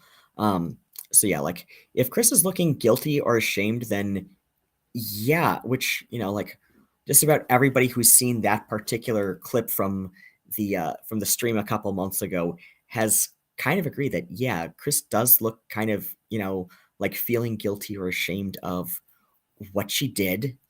So yeah, that also, like if this had been something manipulated, you know, if this has been something Chris was manipulated into have done, or manipulated into have said, then, you know, why does Chris look guilty or ashamed? Because again, like, yeah, in some ways Chris is developmentally delayed, like, you know, greatly stunted in some ways, but in other ways, you know, Chris does understand things, just, you know, like in a different, like even the average like 8 or 9-year-old is going to have a different reaction between, you know, something that they did that they knew was wrong to begin with versus a reaction of something that they did that they were manipulated into having done, right? You know, or or believed was right at the time, right? You know, it's like even if you want to, you know, cut Chris that much slack, be consistent about it. Not tricked into doing it, and it was not a troll. Before Chris was talking to Bella about it, he was already sending messages to Noel about his new girlfriend. Once again, he was pretending it was not Barb. He was actually dropping hints that it was saying things to his age, and that her actor was Adam West, who is Barb's. So Chris was like gleefully, you know, rubbing his fingers together like, haha, I'm leaving all these hints. Isn't this funny that Noel doesn't know who I'm talking about? When Chris told Bella on the leaked phone call, we have her Discord messages with her friends where she then immediately went to them to tell them what had happened on the phone call. And she was in shock and disbelief. And not before that point had she ever discussed this with anybody. So to believe that Bella was manipulating Chris, you would have to believe that she manipulated Chris into doing it. Chris then willingly and gleefully shared this information with Noel. That after this, he had a phone call telling Bella that he had done what she manipulated him into doing, where, he told her what he was doing, and she seemed shocked by it, and that she then, only then, told her friends what had happened. Clearly that's not the case. The timeline does not add up. Chris was not tricked, manipulated, or molded like clay, which is another thing that Rich says, into doing what he did with Barb. He did it all on his own, and I think that blaming it on a troll or manipulation takes away part of the blame from Chris. Chris claimed he did it entirely of his own volition. Chris admitted his crime to 3 different people, to Noel, to Bella, and to Dylan Thomas. He has since then called all of them traitors and liars. He is not saying that he was tricked into doing it, he's saying that those 3 people are lying about the fact that he admitted it to them. And of course he would do that, because he admitted it to them, and he needs to paint them as liars. Bella is a horrible person. There are crimes that we know that she's committed that she has been punished for. She was suspended from college. Yeah, and that's another thing is, you know, is Chris understands. Chris has shown time and again to understand the differences in, you know, the details that Gibby there just pointed out, that, you know, Chris admitted to Bella the troll, to Joshua Moon, aka Null, and to, you know, another YouTuber, Dylan Thomas, to have done the motherfucking, and then has since, you know, being released from jail, has, you know, decided to regard all 3 of them as liars, you know, not as manipulators. You know, Chris is not, you know, saying that, you know, Chris is not saying, you know, I never did that, you know, disregard my words, I was tricked into saying that. No, the only way that Chris can, you know, deny having done that and is, or at least the only way that Chris is doing it now is into denying it, is to say that, you know, is to say that, you know, these 3, you know, made it all up independently of each other for some reason.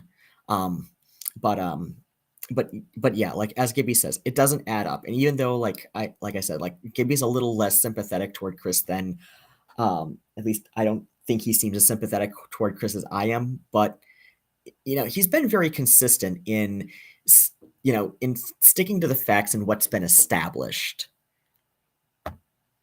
For serious bullying and harassment. There are other crimes that she has admitted to, but as far as I know, has not been found guilty of, and so I will not claim that she actually did them, just that she has allegedly done things that are harmful to animals. She is a terrible person. She is very likely a criminal. She did not convince Chris to have sex with Barb. He did that all on his own. The second very important thing that Rich got wrong is by saying, and though he doesn't say it in these words, he says that Chris R-worded Barb, but he says that Chris raped Barb. This is also not true. Just it's the R word multiple times too, and ChrisChan then bragged about it to Isabella. It was absolutely insane. Both in a legal sense, given that Chris was not charged with rape, but also very likely in a literal sense. This is a hot take, especially to people who only follow the periphery of Chris news, but the idea that he raped her is mostly based on the idea that she denied and could not possibly have consented. There is lots of evidence of this. People were stating even before the crime took place that Barb would play up her lack of lucidity to the camera whenever Chris filmed her for YouTube videos because she wanted sympathy. And yes, I am the person who uploaded a video wherein Chris stated directly that Barb was an ace before the two of them got together, but that does not change the fact that there is absolutely no evidence that she was in fact not able to consent, and it does not change the fact. Again, this is where I say Gibby is just plain wrong. Like if you want to see somebody as playing something up for the camera, you're going to see it that way. I just like there's just like I said, Barbara Chandler would have to be the greatest method actress that we have seen ever for this to for this to be fake. Like Barb is not all there anymore. Chris has detailed this in videos before that have been that sizable segments of which have been put in the Geno Samuel documentary.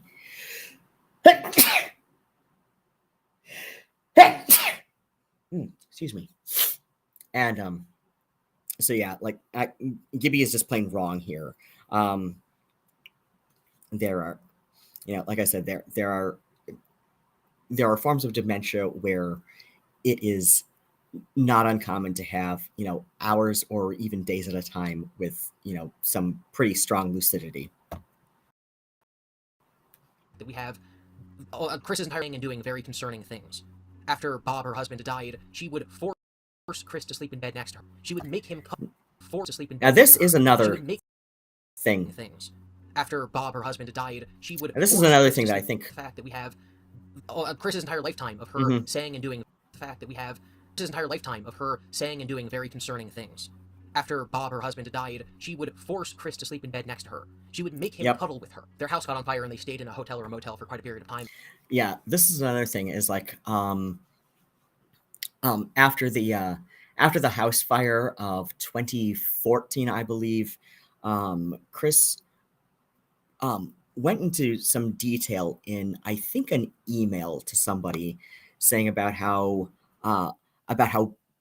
Barb was forcing him to cuddle with her and was complaining to Chris about how Chris doesn't spoon properly in bed. So yeah, what I think went on with the motherfucking is that there was, like, even though Barb was clearly not in not in a consistent mental state to make consent at all meaningful,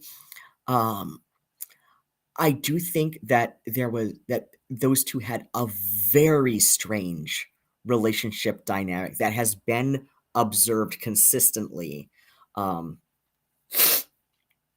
through the years leading up to the motherfucking, where, like, the way that these two would act in public to, like, people in the Charlottesville area, yeah, emotional incest in a way, yeah, like, I think that was going on long before the literal motherfucking happened. Like, there was some kind of, I think whether Barb, not necessarily in a sexual way, but there was an aspect of like an emotional grooming, going on in their parent-child dynamic long before, what happened in 2021. Um, so uh so yeah, like those two had a bizarre relationship that, like I said, had been observed by people independently of each other who, just, you know, took it to, who, just by pure happenstance, like knew about ChrisChan, took it to the Quickie forums, later Kiwi Farms, later, Reddit and, other ChrisChan focused parts of the internet. And like I said, like people have noticed this like long before it 2021.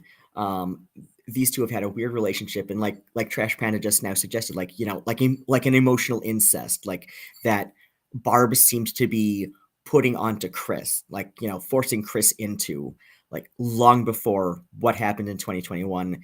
And so yeah, like there was like this emotional grooming aspect that was just like, that was just like abusive in the sense that, your child should not be fulfilling this role for you. Like if you have the craving for that kind of, closeness and contact in your life, get a boyfriend, lady. She'd been married 3 times, so, excuse me. So she clearly, like, had it in her before her brain turned to cottage cheese to, like, attract guys in some way or another. Um, and, um and then what happened? I had a thought, and it wandered off. But, but yeah, like, and Gibby's gonna say in a bit that, he thinks that Barb wanted it, and I'm just like, no, dude, don't even go there. Don't even go there. The woman is clearly not there anymore. Done it herself. She would have had sex with him. Oh, that's herself. right. Granted, this claim only knew that he was going to pay for it. She would have done it herself. When Chris admitted to her that he had hired a prostitute so he could lose his virginity, she said that if she knew that he was going to pay for it, she would have done it herself. She would have had sex with him herself. Granted, this claim only comes from Chris, but when it comes to the entire family, there's really not much we can know objectively. Barb has always had a very uncomfortable... Now, to be fair, that does sound like something, that's something like a lot of really weird mothers, like maybe she didn't mean it literally if we take Chris's, word at face value. It's possible that Barb did not mean this literally, but but in like this sarcastic way of just like being so offended at the notion of, Chris hiring a prostitute, but but yeah, like, why are you even having this kind of conversation with your mother? Chris has let a lot of things, like, leak out about, like things that, things that Chris knew about Barb, that was apparently freely admitted by Barb, that no child should ever know about their parents. And like, about their parent or their parent's sex life, right? Like nobody wants to know that about the parents, right? And Chris is just taking it face value and probably interpreting some things a little bit more literally than intended and all of that. And it's like at that, at the point that, Chris had the conversation with Barb about, about hiring the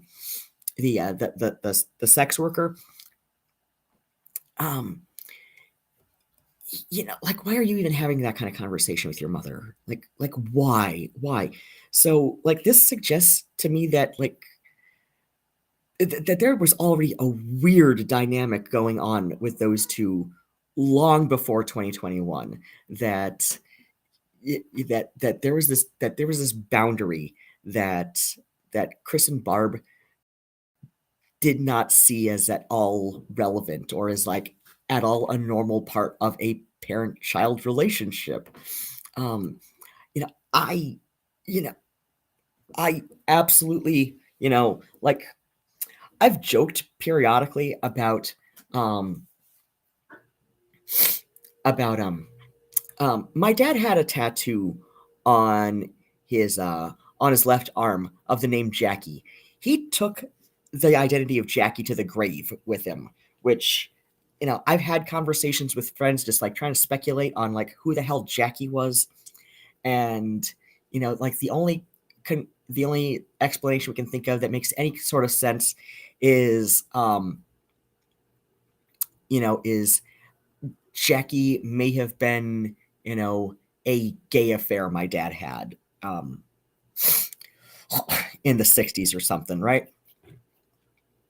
But and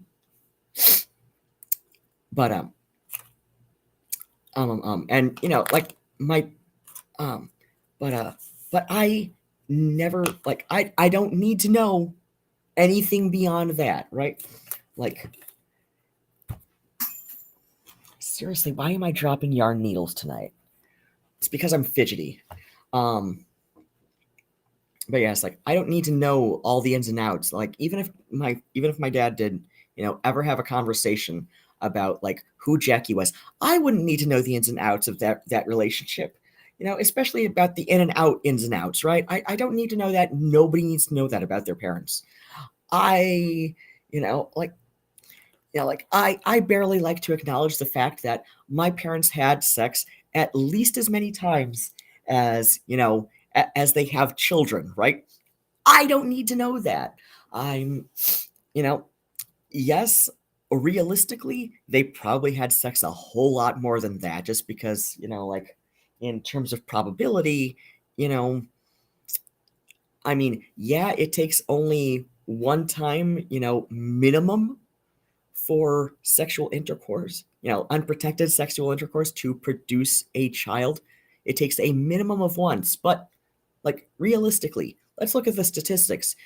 Like even, a married couple who are actively trying to have a child are going to have sex a lot more than just the once if they are actively trying to reproduce, right? So statistically, yes, my parents had sex many, many times. I'm sure of it. I just don't want to think about it. I don't want to think about it because that is a boundary that like even adults have with their parents, and this did not seem like a boundary. Yes. What's up, love? Is that No, that's Nigel. What is it, my love? Nigel, but Nigel. Oh, there you are, love of my life. How are you, my sweet boy? I know. You're a gorgeous boy. Oh, oh, oh, oh. We found the laser. Oh, oh, oh, oh, oh. There it is. Oh, you got it? Laser needs batteries. I know. Laser needs a new battery, don't it? Up, up, up, up. Is it time to play? Yes? Is it time to play? I'm sorry, Cat. I need to get new batteries for it. I know, it's very, very faint. But you found it. Oh. Oh. I'm sorry. The laser's almost dead. I'll get new batteries for it tomorrow, okay? Okay? Because I gotta go out tomorrow. I know. You two kept me here all day to love and squish you. Yes, who's my little muffin? Phoebe, are you Papa's little chubby muffin? Am I being annoying? Just a little bit. Okay. Is it time for dinner? Okay, I'm going to finish up the Gibby video, right? Okay, I'm going to finish up the Gibby video and like my ranting about ChrisChan and shit. And then I will make kitty cats their dinner, right? Yes. Dime. Så super. Så super. Yeah. Okay, no, Chris had a felony charge of incest, not rape. This page, because this is taken from the quickie, this affair was consensual or not, but ultimately cannot confirm or deny it. No matter what you believe, please avoid calling Chris on this wiki, as Chris has not been officially charged or confirmed to have Barb. Also of note is that Barb has not been confirmed to have dementia, though some may theorize.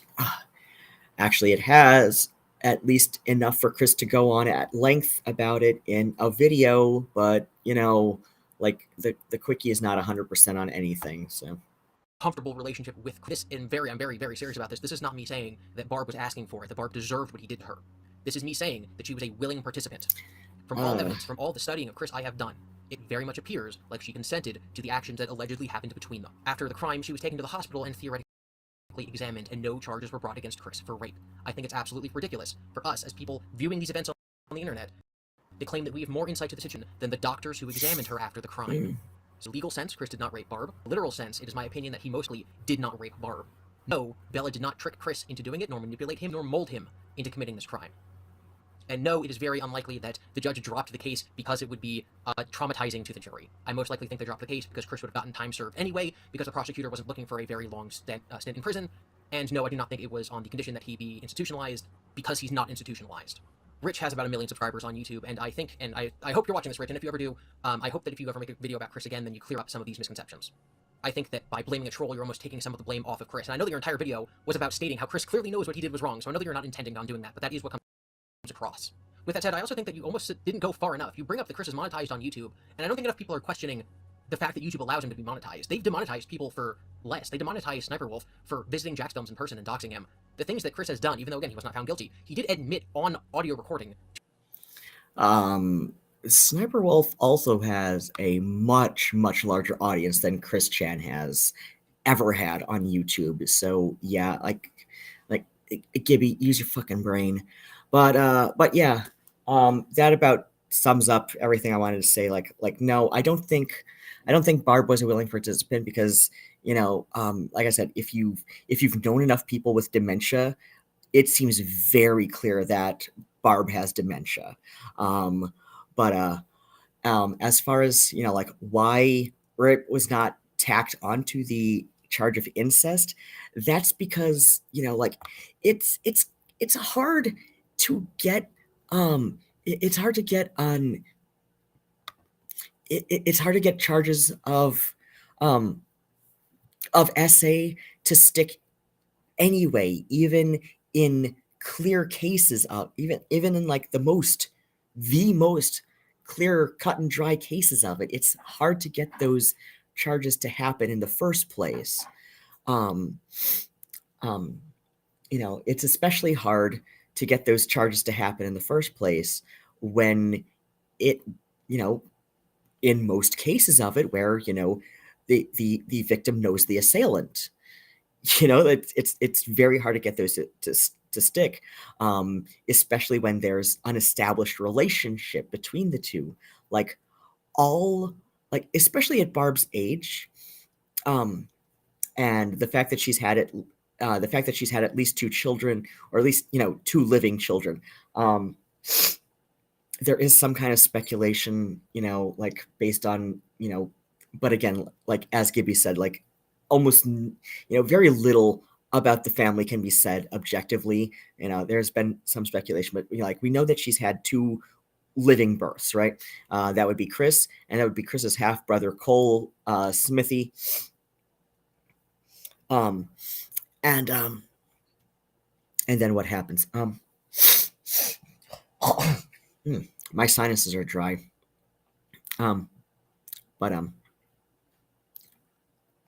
Where's I going with this? So yeah, like at her age, and like I said, the fact that she's had 2 children, and all that, it like all that could probably be confirmed by a medical exam is that some kind of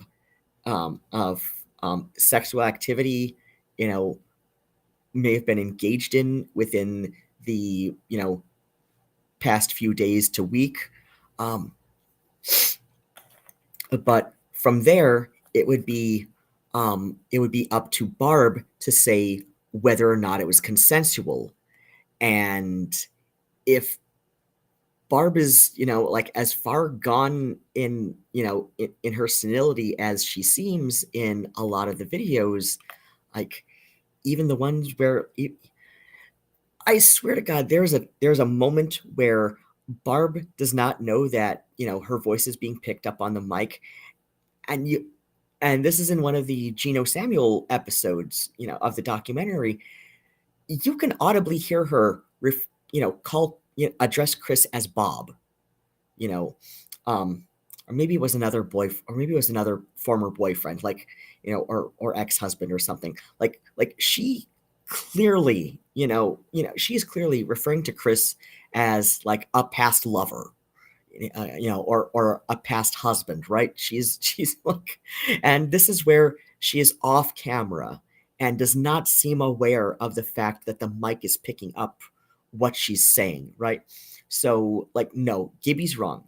Barb has dementia, and the reason that, rape was not tacked onto the charges is because Barb may not have remembered it even happening.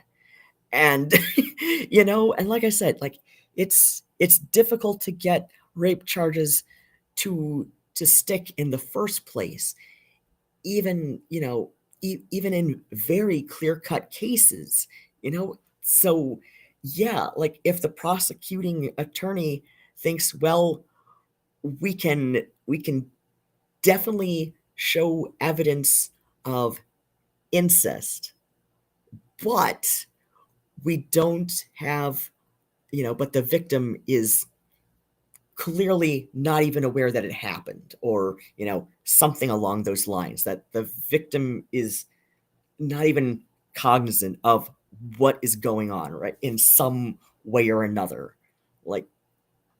Like, no, like Gibby is absolutely wrong there, that no, Barb was not a willing participant. Barb was simply unable to say whether or not it was consensual. Barb was unable to say, Barb may have been unable to say whether or not she had sex that week with anyone, much less, much less Chris, right?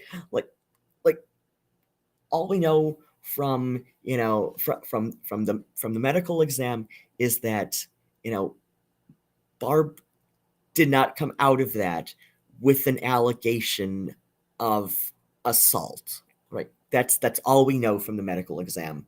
It does not say that she was a willing participant. It does not say, all we know is that there was like some serious, like Trash Panda, said early, said, oh God, like 15 minutes ago, that there's definitely some kind of emotional incest going on with their, with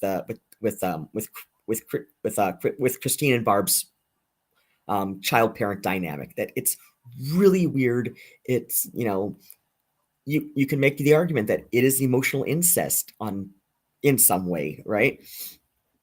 That there were boundaries that were constantly being crossed, that, in a normal adult child and parent dynamic would not be being crossed in that way. Like, because, like, I mean, yeah, I'll be one of the first to admit that I'm a fucking weirdo, but there's also a lot of things that are pretty normal about me. Like I have no interest in knowing what my parents were doing.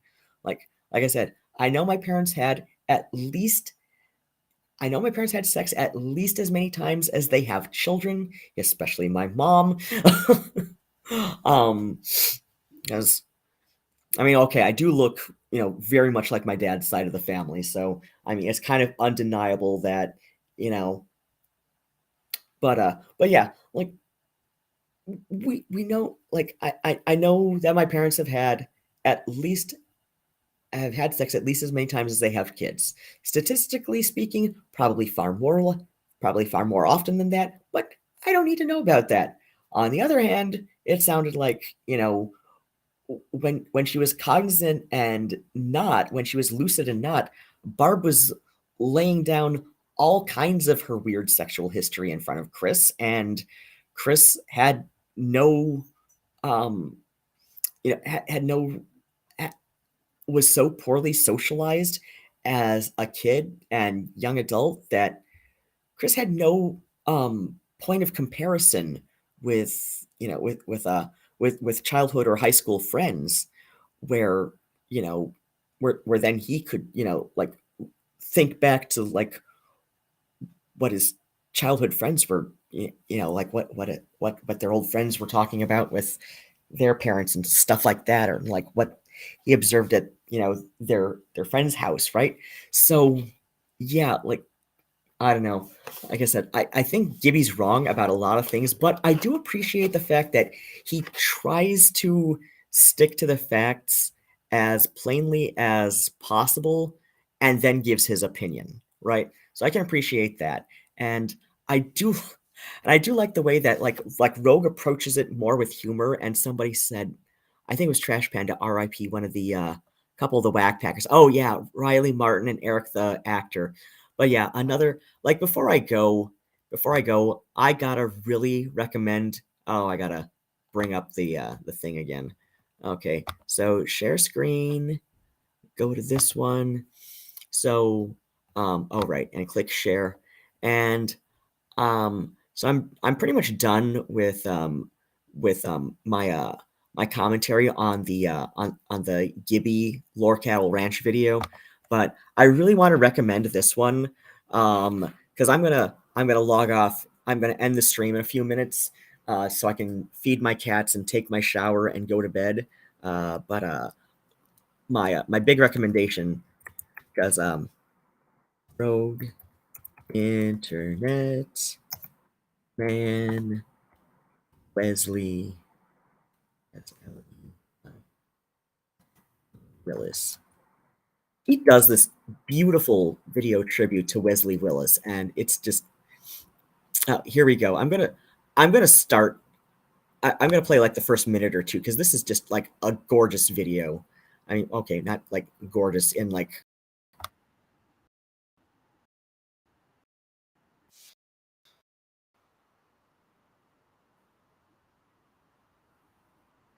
Speed it up to one. But yeah, this is just such a glorious tribute to Wesley Willis. He's just a punk rock icon in his own right. I'm gonna play the first couple of minutes of this.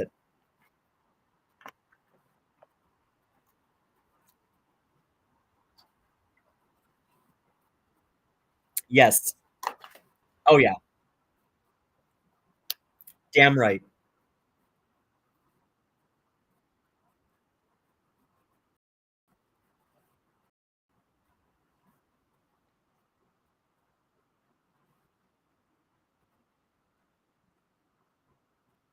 Okay, so this is just under 20 minutes.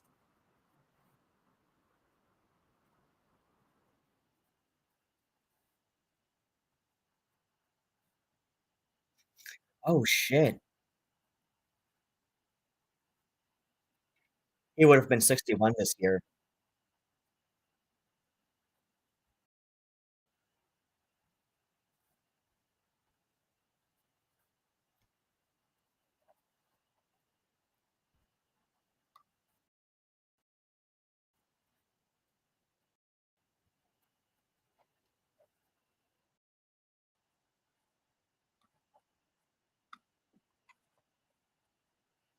Oh crap.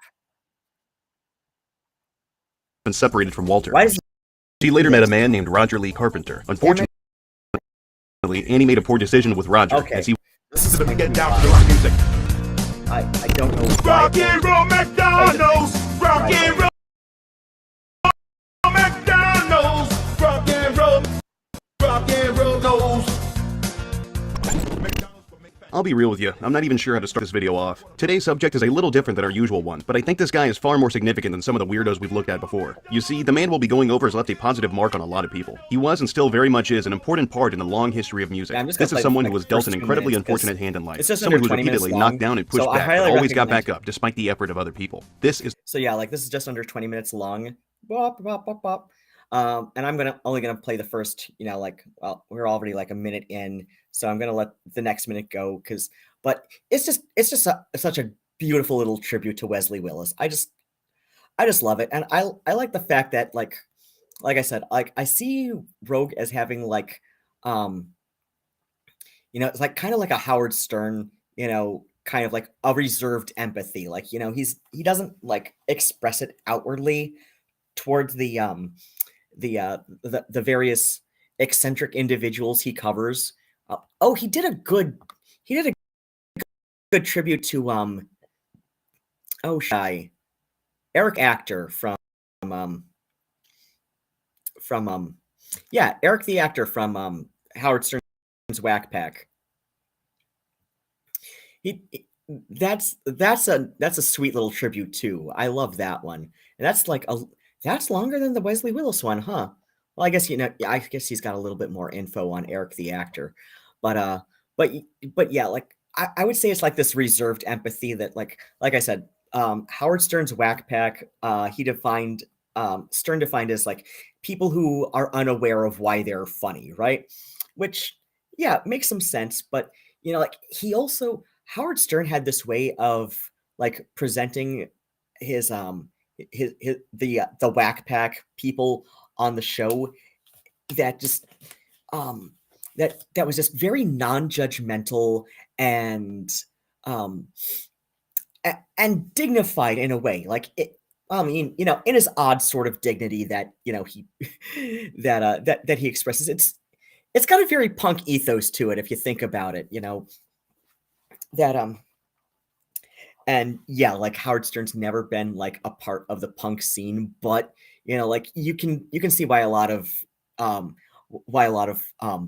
punk scene has had this weird appreciation for Howard Stern, because like he's got this respect for his Whack Pack, people who would come on with that, and of just like being non-judgmental and very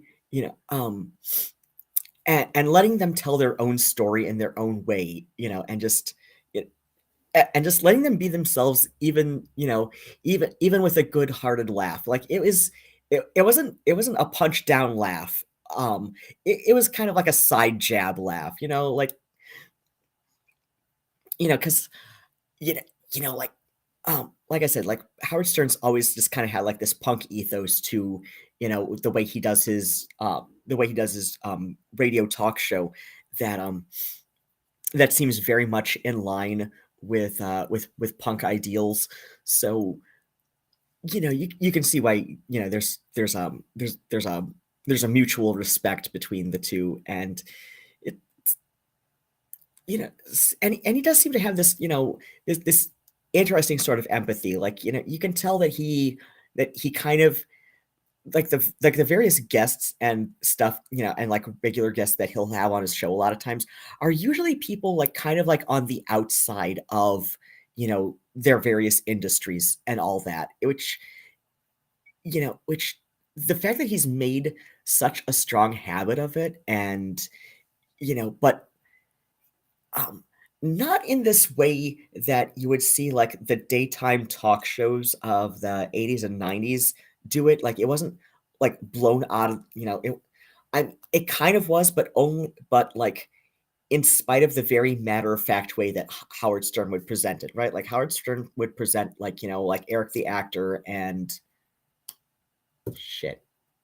the guy, I don't know, like various people. Like he would just like bring them on the show, and and there's this very matter-of-fact way, and I could see like how to the untrained or like the unfamiliar onlooker, this seemed like having a laugh at this person, but it was more like having a laugh with this person, though for different reasons, right?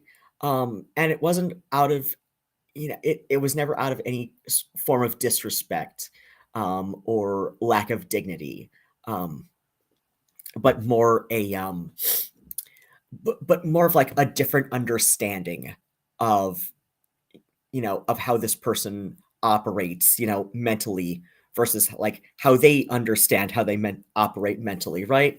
Um, excuse me.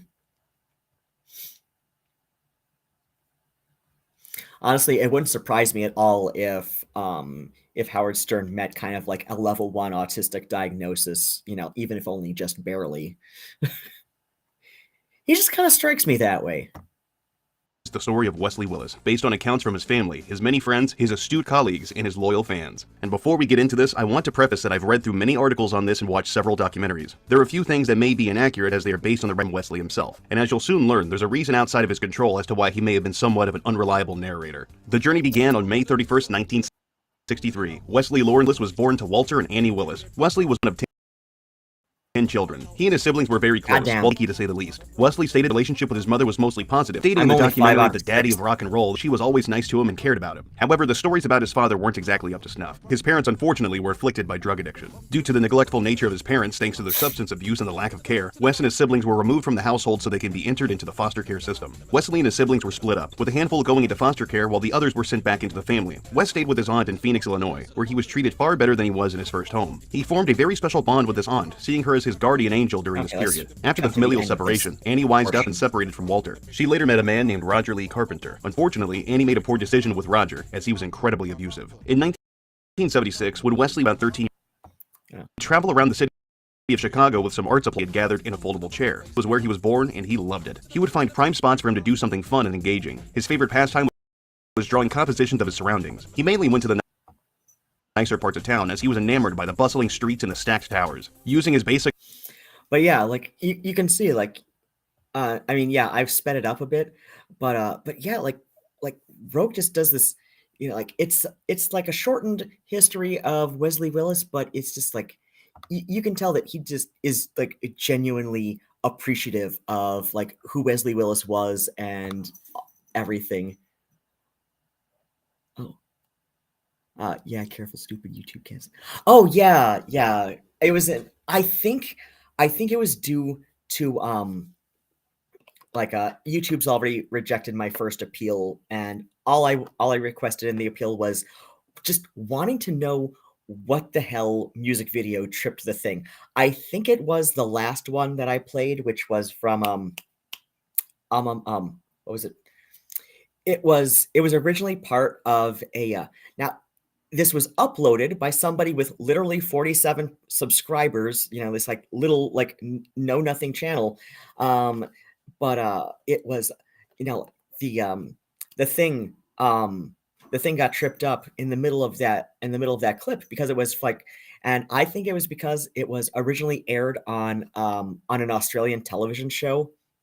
But oh yeah, Howard Stern made his whack packers famous, and like I said, it's because I see a bit of like like an odd like sort of reserved empathy. Like he wasn't the best at outwardly expressing it, but he seemed to he seemed to find like this kind of camaraderie with like these eccentric weirdos who with low social skills and all of that. So yeah, like and Rogue said like he grew up like listening to his mom, like with his mom listening to Howard Stern, and I'm just like, oh my god, and I would listen to Howard Stern getting ready for high school. So yeah, you're making me feel old. but yeah, that was like when his when he still had his Discord going, and but yeah, he like I said, I highly recommend his video on Wesley Willis. It is beautiful. It's beautifully done. It's a really fitting tribute, and yeah, it's been 4 hours. I was gonna get off on this. I was gonna get off of this like half an hour ago, and go feed the cats. So I should do that now and then shower and then get to bed because I got some calls to make and crap to do tomorrow. So yeah, I'm probably gonna stream again tomorrow night just because I could hopefully get to keeping some donos going. That would be nice. And all of that. All right, so as I used to say, but I'd forgotten to this last few streams. Um, um, oh dear. Be sure to take care of yourselves and have exactly the kind of day you deserve, whatever the hell that may mean. Oh, I said something else in my sign off. I'll go replay an old video and figure it out. But Nigel, but Nigel. Oh, Phoebe, hello. Hey, oh, my little muffin. She's trying to play. Okay, all right. All right. Take care of yourselves. Bats and kisses.